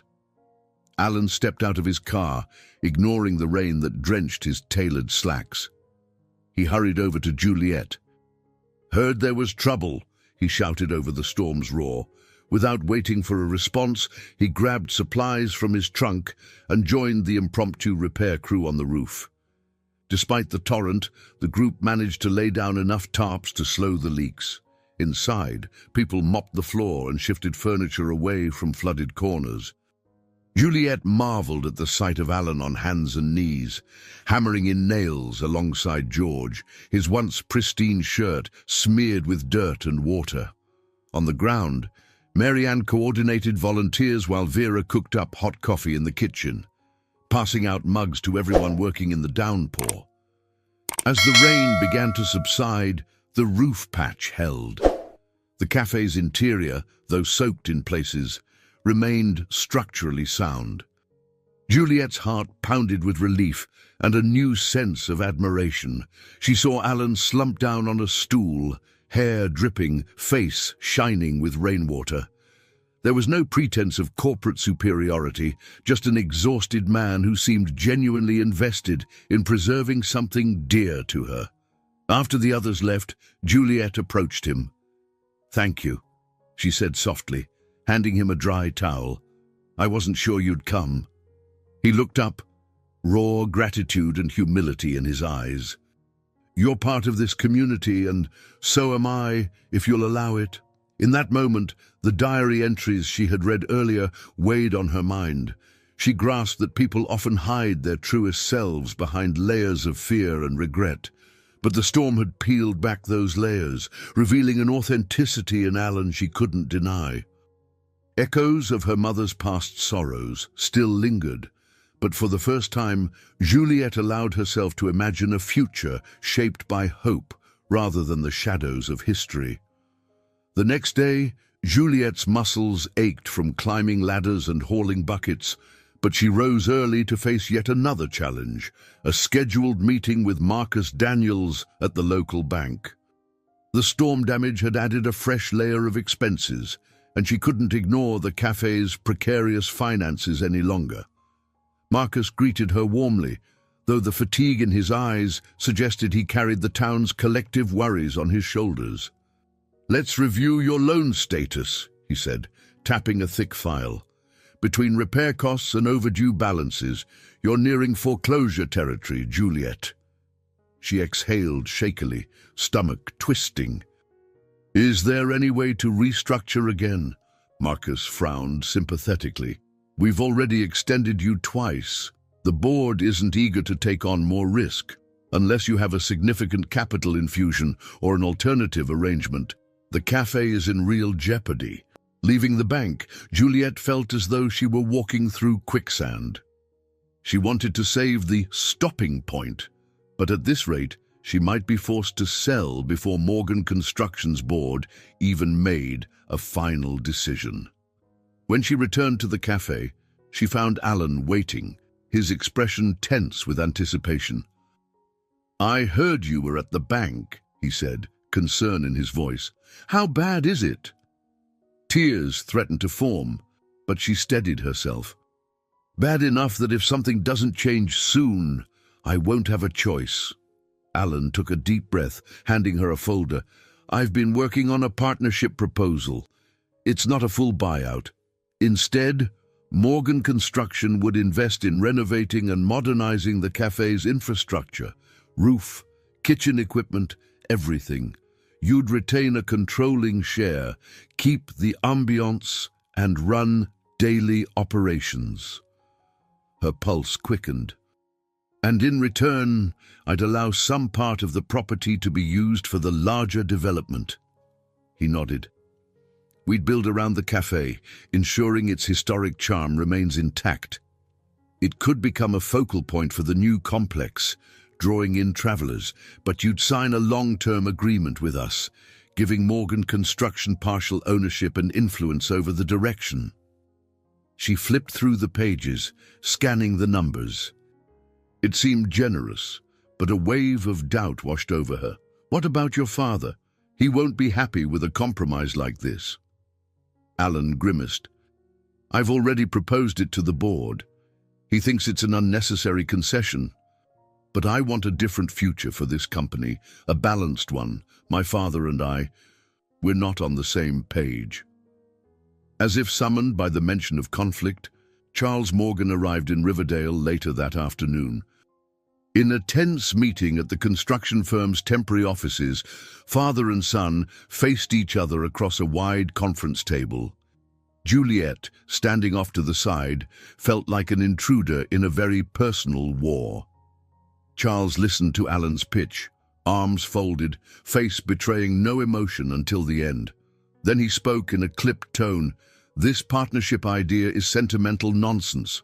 We're builders, Alan, not caretakers of small-town cafes. You're too focused on preserving niceties instead of maximizing profit." Alan shot back. "Profit at what cost? Our reputation, the trust of communities we operate in. Our future viability depends on our ability to integrate, not bulldoze." Charles's gaze flicked to Juliet, a hint of steel in his eyes. "Your father once told me, you can't run a business with your heart. Don't let your feelings for this woman—" He didn't finish. Alan slammed a hand on the table, pushing away from it in frustration. Juliet's cheeks burned, but she stood firm. Her own father's ghost loomed in her mind, a man who chose prestige over family. Now she was witnessing another father refusing to concede any ground to his son's vision. In that moment, she understood that forging a partnership with Alan also meant stepping directly into the line of fire in the Morgan family's deep power struggle. She glanced at Alan, who brushed past Charles, and pulled the door open, signaling the meeting was over. Juliet followed him into the hallway, a swirl of relief and fear tightening in her chest. Despite the risk, she found herself saying, "I'm with you on this. Let's figure out how to make it work." Alan's eyes shone with gratitude and the weight of responsibility. "Thank you," he whispered, voice thick with emotion. By choosing to trust him, Juliet sensed she'd taken a step toward not only saving the cafe, but also redefining her own life. Yet she couldn't shake the feeling that every choice now tightened the tension, setting the stage for either triumph or irrevocable loss. The next few weeks blurred into late-night planning sessions at the cafe, where Juliet and Alan huddled over architectural sketches, financial statements, and marketing plans. A small table in the back room became their makeshift war room, covered in diagrams illustrating how the cafe's heritage could blend with a modern commercial space. Every so often, Vera would poke her head in, bringing fresh coffee or sandwiches, a wry smile on her face. At first, the regulars eyed Alan's presence with caution, but his daily appearances softened their skepticism. He listened to Luke Harding's input about trucker needs, took notes when Mary Ann Foster discussed preserving local craft fairs, and even accepted a plate of homemade cookies from old Mrs. Clemens. Gradually, Riverdale residents began to see not just a corporate figure, but a man willing to roll up his sleeves and listen. One especially poignant afternoon, Eleanor visited the cafe for the first time in years. Newly discharged from the hospital, she arrived in a wheelchair, guided by a home health aide. The entire place seemed to hush in reverence as customers stepped aside to make room. Juliet hurried over, heart pounding, tears already gathering at the corners of her eyes. "Mom," she whispered, leaning in for a gentle hug. Eleanor looked around, her eyes glistening with nostalgia. Though her speech remained limited, she mouthed, "Beautiful," taking in the cafe's cozy walls, the photos of travelers past, and the new sketches pinned up for the proposed renovations. Alan, who had been near the counter, approached with hesitant respect.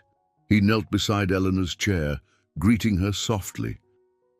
Juliet watched as her mother patted Alan's hand, her gaze one of silent approval.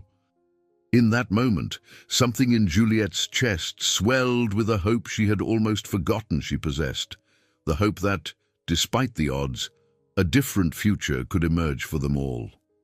As the days passed, Vera moved from staunch skeptic to firm ally. She'd originally warned Juliet about trusting a corporate type, but witnessing Alan's earnest efforts changed her perspective. One evening, she found them poring over a budget plan. "I've been saving these clippings," Vera said, handing Alan a folder of old newspaper articles about the cafe's history. "Figured they could inspire you both or something." Alan shot her a grateful smile. "Thank you," he replied softly. "I promise I'm trying to protect the spirit of this place." Vera sniffed, looking away, though a small grin curled her lips. "Just don't ruin it," she muttered. Working late into the night, Juliet and Alan mapped out final revisions to their joint proposal, aiming to present it to the Morgan board again. The plan included renovating the cafe's roof, upgrading the kitchen, and creating an outdoor seating area that could double as a community gathering spot. Instead of demolishing local businesses, Morgan Construction would encourage small shops to occupy the new development, maintaining the town's character. It was a radical shift from the usual corporate blueprint, but each improvement was meticulously calculated to yield a modest but steady profit.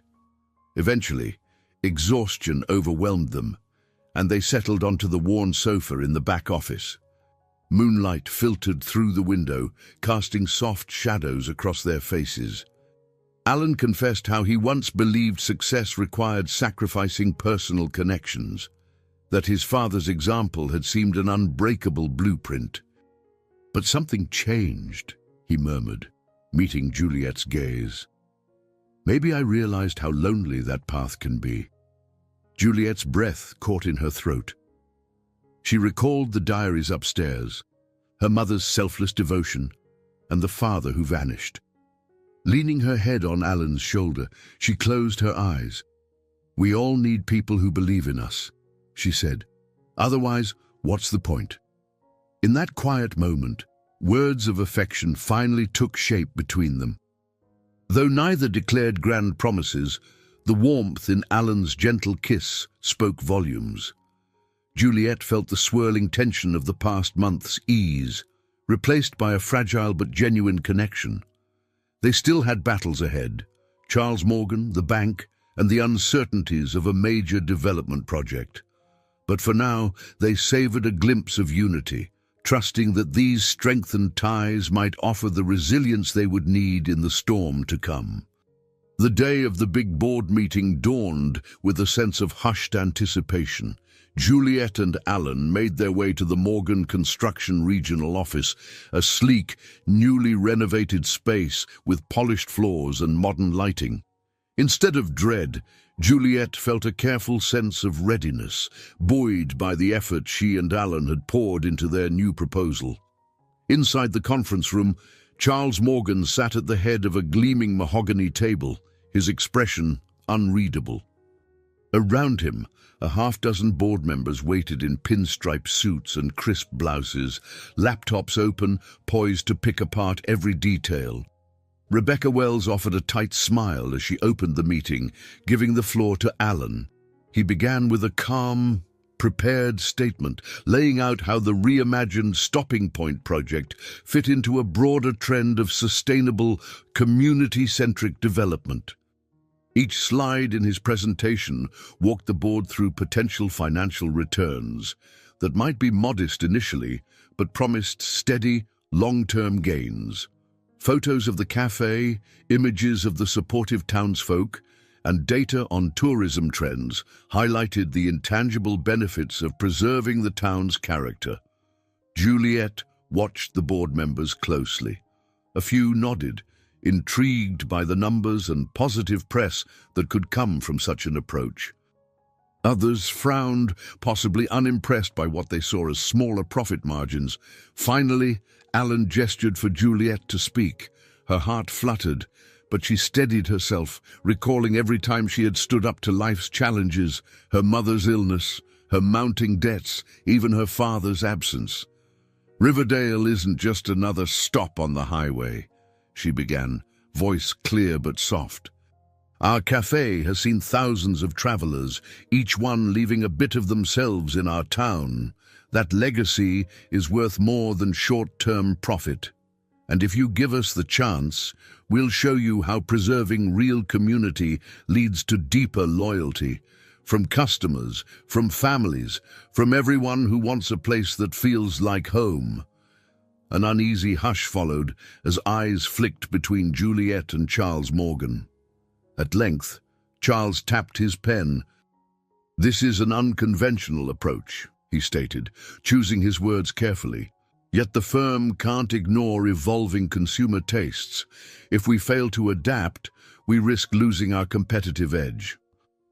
Rebecca offered a balanced assessment, pointing out how corporations that embraced local authenticity often gained a unique brand advantage. Finally, each board member provided their input. To Juliet's relief, the majority leaned in favor of at least trying the experiment, though they insisted on periodic reviews and strict financial targets. Charles Beers, with his piercing gaze, concluded, "We will approve this project on a conditional basis. Projections must be met. If not, we revert to the standard plan." His voice carried a note of reluctance, but it was a victory nonetheless. Alan nodded. "Thank you. We won't let you down." The board dispersed, some members offering polite smiles or handshakes. Rebecca congratulated them both, acknowledging that this represented a turning point for Morgan Construction's public image. Later that evening, the community gathered at the Stopping Point to hear the news. Word spread quickly that the cafe's future was, at least for now, secure. People spilled inside, toasting Juliet with cups of coffee and sweet tea. Marianne proposed a round of applause for our own local hero, making Juliet blush. Eleanor, still frail, ventured in for the celebration, guided by her wheelchair. Vera arranged a quiet corner for her, and the older woman's eyes shone with gratitude at witnessing her daughter's triumph. George Winters promised help with the next steps in renovation.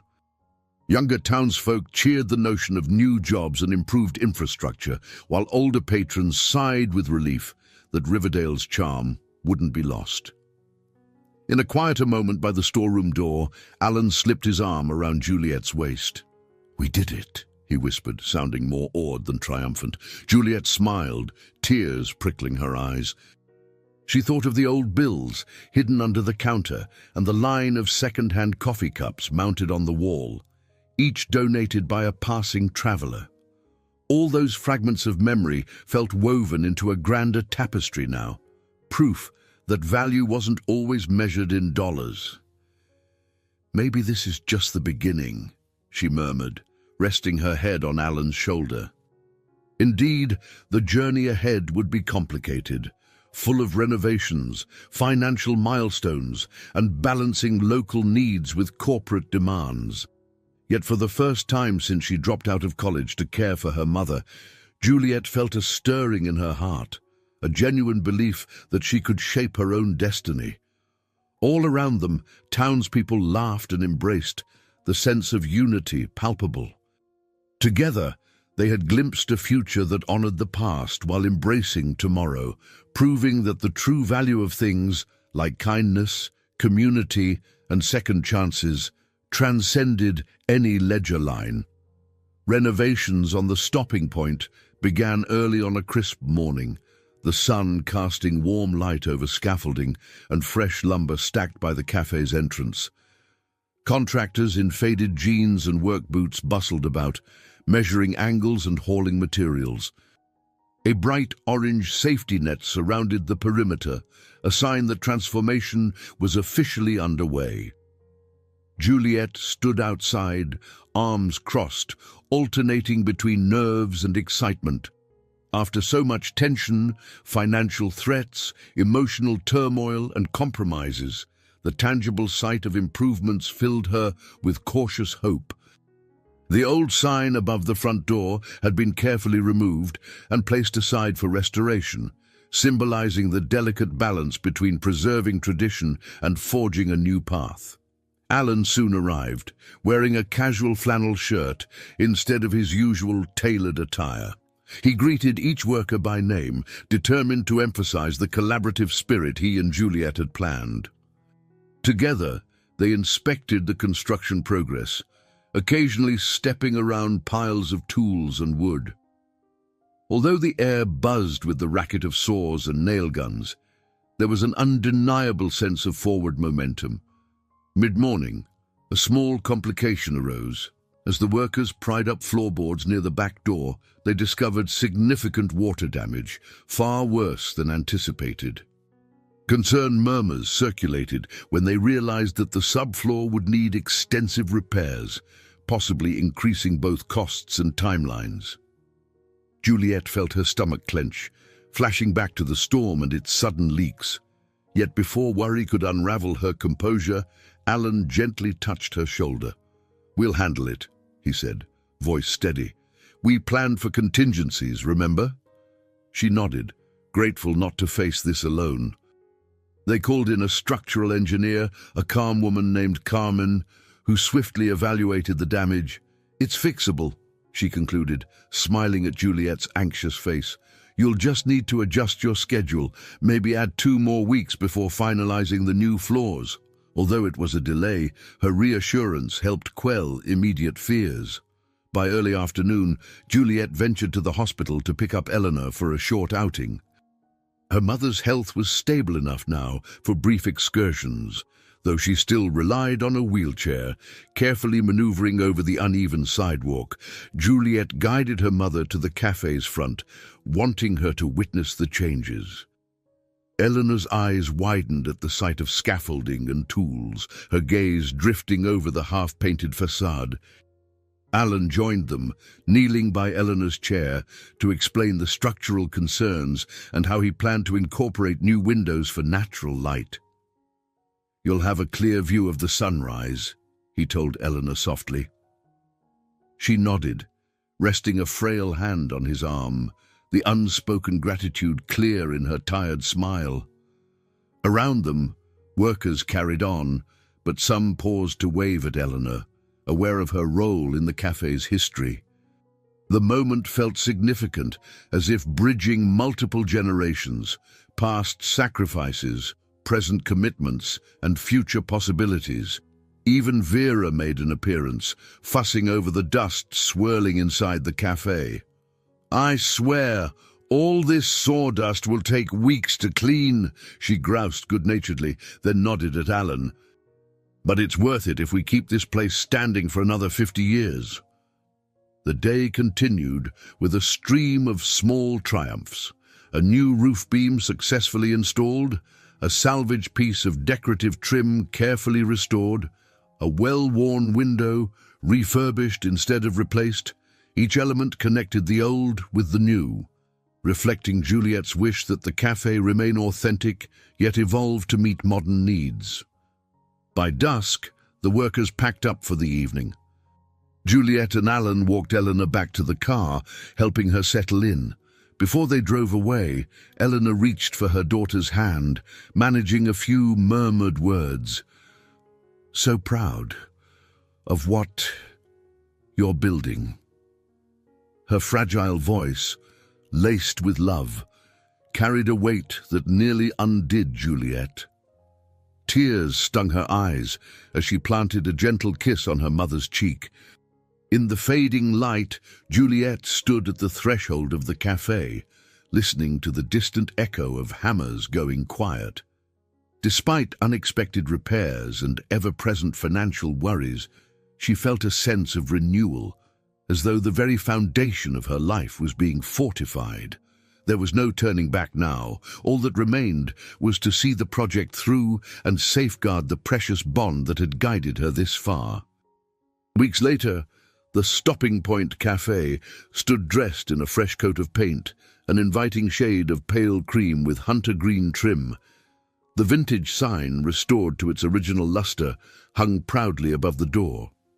Wooden tables and chairs gleamed in the newly expanded outdoor seating area, where strings of warm Edison bulbs promised a cozy ambiance after sunset. On the morning of the official reopening, Juliet woke before her alarm. Butterflies danced in her stomach as she slipped into a simple floral dress and pulled her hair into a loose bun. She could hardly believe this day had arrived. Months ago, she had feared losing everything. Now, she was about to unveil a revitalized cafe that, if all went according to plan, would remain the heartbeat of Riverdale. By 8 o'clock, a small crowd had gathered outside. Familiar faces mingled with a few curious newcomers. Marianne Foster stood chatting with Luke Harding. George Winters leaned against his truck, arms folded in satisfaction. A contingent of local business owners waited eagerly, recognizing that the cafe's transformation symbolized fresh opportunity for the entire town. At last, Juliet stepped forward with Vera to unlock the double doors, revealing a bright interior. Applause erupted when the first visitors entered. The newly installed windows let in abundant natural light, accentuating the wooden floors and tasteful decor. A dedicated corner displayed framed photos of the cafe through the decades, honoring the legacy Eleanor had protected so fiercely. Alan mingled near the counter, sporting a casual blazer. He greeted customers with friendly banter, occasionally ushering them to a small side table featuring brochures for Morgan Construction's adjacent commercial spaces. Yet the environment felt far from corporate. Alan had kept his promise to let local artisans and small shops occupy the development. Through large glass doors, visitors could see the early stages of a farmer's market under construction, a project that would highlight regional produce and crafts. Midway through the morning, a ribbon-cutting ceremony commenced. Riverdale's mayor, a gracious older man named Gerald Parker, stood beside Juliet and Alan with oversized scissors. Cameras clicked and phones recorded as the ribbons snipped, marking a new chapter. The crowd cheered, children clapped, and trucks honked from the nearby highway. Later, as customers sat under the outdoor lights sipping coffee and savoring homemade pie, Juliet slipped away from the bustle to check on Eleanor. She found her mother sitting in the wheelchair near a bay window, gazing out at the scenic view of rolling fields. The sight of her mother's calm, contented face was reward enough for every sleepless night and every risk taken. "You like the changes?" Juliet asked softly, sitting on a stool beside her. Eleanor nodded, smiling with half-lidded eyes. "Beautiful," she whispered, her voice still faint but steady. "This is your future." Emotion clogged Juliet's throat. "I hope so. It's because of you that I had the courage to keep going." She leaned over, gently touching her mother's hand. In response, Eleanor squeezed lightly, a simple gesture that spoke of a bond forged by countless sacrifices. On the other side of the room, Vera managed the cash register, barking good-naturedly at a teen who tried to sneak a second slice of pie without paying. Across from her, Marianne discussed community events with a newly formed tourism council, while George chatted about potentially adding historical tours of Riverdale. The cafe had transformed into more than just a place to grab a meal. It was evolving into a lively hub for creativity and collaboration. Juliet caught Alan's eye across the bustling space. A smile passed between them, warm and genuine, bridging the distance that had once been marked by distrust. They had ventured into this uncertain territory hand in hand, forging a partnership that neither purely emotional nor purely transactional. Now, the cafe stood as proof that sometimes the most intimidating leaps of faith can lead to firm ground beneath your feet. Outside, a light breeze rustled the leaves, carrying faint laughter from the group of travelers who had just parked their RV for a midday break. Juliet's heart lifted at the prospect of welcoming yet another wave of strangers into her cozy domain. She knew not everyone would linger, but some would, and that was enough. In the glow of the cafe's renewed spirit, she glimpsed the promise of more tomorrows, each one blooming with the energy of new beginnings. 6 months later, the stopping point emerged as a remarkable example of thoughtful revitalization. Word spread beyond Riverdale's borders about the cafe that had preserved its small-town roots while partnering with a modern development company. Reporters occasionally dropped by to interview Juliet, curious about the unusual alliance that managed to honor the past without forsaking the future. Amid this growing attention, Juliet received an invitation from the local university to speak at a small business seminar. At first, she hesitated. Public speaking terrified her. But Alan and Vera both encouraged her to accept, reminding her that her journey held lessons worth sharing. On a cool autumn morning, Juliet walked onto the modest stage of the university's community hall. About 50 students, mostly majoring in business or hospitality, waited in neat rows. She recognized a familiar hunger in their faces, the same ambition she once had, back when she was a college student, hoping to conquer the world. Clearing her throat, she began, "I'm not here to lecture you on corporate strategies. I can only share my story. A story about saving a cafe, navigating financial pitfalls, and learning that genuine collaboration between big companies and local communities is possible." As she recounted her experiences, she saw nods of understanding. She described how leaps of faith, compassion, and willingness to adapt shaped the cafe's renaissance. One student raised his hand. "How did you trust a corporation that could have swallowed your town whole?" he asked. A flicker of memory played across Juliet's mind. Her first doubts when Alan reappeared in a fancy car after that stormy night. She replied, "It wasn't blind trust. It was dialogue, careful negotiation, and courage to walk away if necessary. Also, people can change." Alan Morgan wasn't just a corporate executive. He's a person with regrets and hopes, just like the rest of us. After the seminar, a young woman approached, backpack slung over one shoulder. "I grew up in a small town, too," she admitted shyly. "Hearing your story gives me hope that I can make a difference without losing what's special about home." Juliet smiled, recalling how her mother's moral compass had shaped her own decisions. "Never underestimate the power of heart in business," she said. "Numbers matter, but empathy and sincerity build lasting connections." Returning to Riverdale, Juliet shared the day's events with Alan, who listened intently. They chatted in the cafe's newly added lounge area, where local art now decorated the walls. "Sounds like you made an impact," he said, admiration evident in his voice. "You've become an inspiration for people who once felt powerless against big companies like ours." A shadow of sadness flickered over Juliet's face. "I only wish my mum's health allowed her to see me speak," she murmured. remembering that Eleanor's condition often flared unpredictably. On that particular day, she'd been too weak to accompany Juliet to the university. Alan gently pressed her hand. "Eleanor knows how far you've come." "That's enough." Their conversation was interrupted by Vera, whose warm grin lit up the lounge. "We've got an incoming wave of customers, college tour buses stopping by," she announced, half excited, half worried about the crowd. "Think you two can help with the rush?" They quickly rolled up their sleeves, stepping behind the counter to serve coffees, pastries, and sandwiches to chatty students and chaperones. Juliet laughed amid the chaos, recalling how not too long ago she had fretted about paying the electric bill. Now she found herself managing lines of eager customers while forging partnerships that benefited the entire town.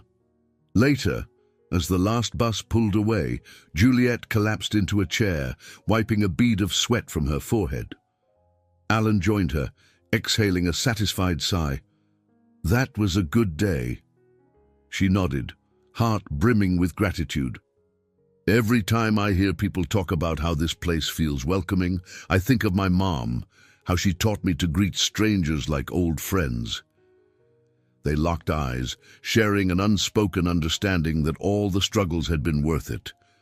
By sharing her story, with students, with her neighbors, even with traveling visitors, Juliet was passing on the same seeds of courage and kindness that once took root in her. And though she remained humble about her newfound role as a mentor figure, she recognized that wisdom often came from adversity, and the willingness to believe that, even in business, compassion and respect could guide the way. A year after that fateful stormy night, the stopping point thrummed with life. Patrons lingered over coffee, local musicians played on a small stage in the evenings, and artisans showcased handmade crafts in a corner once dedicated to extra storage. The expansion project had blossomed into a thriving community space where travelers and townspeople mingled in harmonious bustle. On the anniversary of the cafe's grand reopening, Juliet and Alan decided on a modest celebration. No loud fireworks or grand speeches, just an open invitation for neighbors, friends, and curious passers-by. Streamers of soft blues and greens adorned the entrance, matching the new sign that read, "Stopping Point, where every journey finds a home." Eleanor, though increasingly frail, insisted on attending. With the aid of a kindly nurse, she arrived in a wheelchair, smiling at the sight of cheerful balloons and festive banners. Vera made a fuss, ensuring Eleanor was comfortable by the bay window, offering her a vantage point to see the entire cafe. Music flowed, conversations ebbed and swelled like friendly waves, and the smell of freshly baked bread wafted through the air. A few local reporters hovered, snapping pictures for an anniversary feature. Riverdale's mayor dropped by for a quick handshake with Alan. Even some old truckers who'd been absent for months rolled in, eager to share tales of distant travels. Midway through the gathering, Juliet paused to catch her breath behind the counter, where the cash register hummed and the espresso machine hissed in steady rhythm. She glanced around, heart full. This was the place she'd fought to protect, her mother's legacy, her own life's work, and the promise of new chapters yet unwritten. Then, an unfamiliar face approached. A middle-aged man in a well-worn jacket, carrying a small duffel bag. He looked a bit lost, scanning the crowd with hesitant eyes. At first, Juliet assumed he was another traveler seeking directions, but as he neared, his gaze flicked to her mother. A tremor passed through Juliet, an instinctive jolt of recognition she couldn't quite place. "Excuse me," the man said softly, voice tinged with nerves. "I'm looking for Eleanor Russell. She might remember me." Juliet's stomach flipped. Could this be the father she'd never known, finally showing his face after all these years? Gently, Juliet guided the man to Eleanor's side. The cafe's chatter receded to a dull hum as he knelt before the wheelchair, tears brimming in his eyes. "Eleanor," "It's been a long time," he managed, voice shaking. Eleanor stared, confusion clouding her features, then a flash of recognition sparked. She murmured his name, Charles, and Juliet realized it was indeed her biological father, not the Charles Morgan who had once threatened her cafe, but the Charles who abandoned her mother decades ago. Alan, drawn by the commotion, stepped closer. His protective stance conveyed silent support. Juliet watched in a whirlwind of disbelief and raw emotion as her mother and father exchanged stumbling words of apology and regret. He mumbled something about searching for them once his own life had fallen apart, about hearing of the cafe's renewal and deciding to try, one last time, to atone for his mistakes. Eleanor's voice trembled with fatigue, but she pressed a frail hand to his cheek. "You broke us," she whispered, "but time can mend." Seeing this fragile reunion, tears blurred Juliet's vision. For so long, she had wrestled with the scars of an absent father, and now, in the midst of a celebration that honored second chances, he stood before her mother, humbly seeking forgiveness. The moment felt both painful and oddly liberating. When he turned to Juliet, her heart thundered. She recalled how fear of abandonment had shaped so many of her decisions, how she nearly refused to trust Alan because of that old wound. Yet here was the living embodiment of her past mistakes, offering a chance at closure. Haltingly, she reached out. "Hello," she said, voice unsteady. "I'm Juliet." They exchanged few words, but in their clasped hands, she sensed a quiet, wary acceptance. The cafe noise resumed around them, folks oblivious to the emotional tide that had just swept through. Alan touched Juliet's shoulder, guiding her away so Eleanor and Charles could share a few private moments. In her chest, a tight knot began to unwind. As the night settled, guests drifted home, some hugging Juliet and promising to return soon. The hush that followed felt like a calming exhale after an intense climax. Out by the softly lit parking lot, Alan pulled Juliet into an embrace. Through tears, she whispered, "It all started with a meal for a stranger no one else would help. I never thought it would lead here." Alan pressed his forehead to hers. "You once reminded me that real kindness changes lives. Look at what you've built, what we've built, and it's only the beginning." Inside, Eleanor sat contentedly, hand in her daughter's. Across from them, a once-absent father lingered, quietly hopeful. The cafe's lights glowed against the darkness, casting a welcoming beacon for any traveler in need. In that luminous moment, Juliet felt her heart brim with a poignant gratitude so intense it brought tears, proof that the value of a single gesture, offered without condition, could ripple outward, reshaping destinies in its gentle wake. I hope you enjoyed today's story. Subscribe to the channel so you don't miss more stories like this. Leave a like and comment below what you thought of the story. See you in the next video.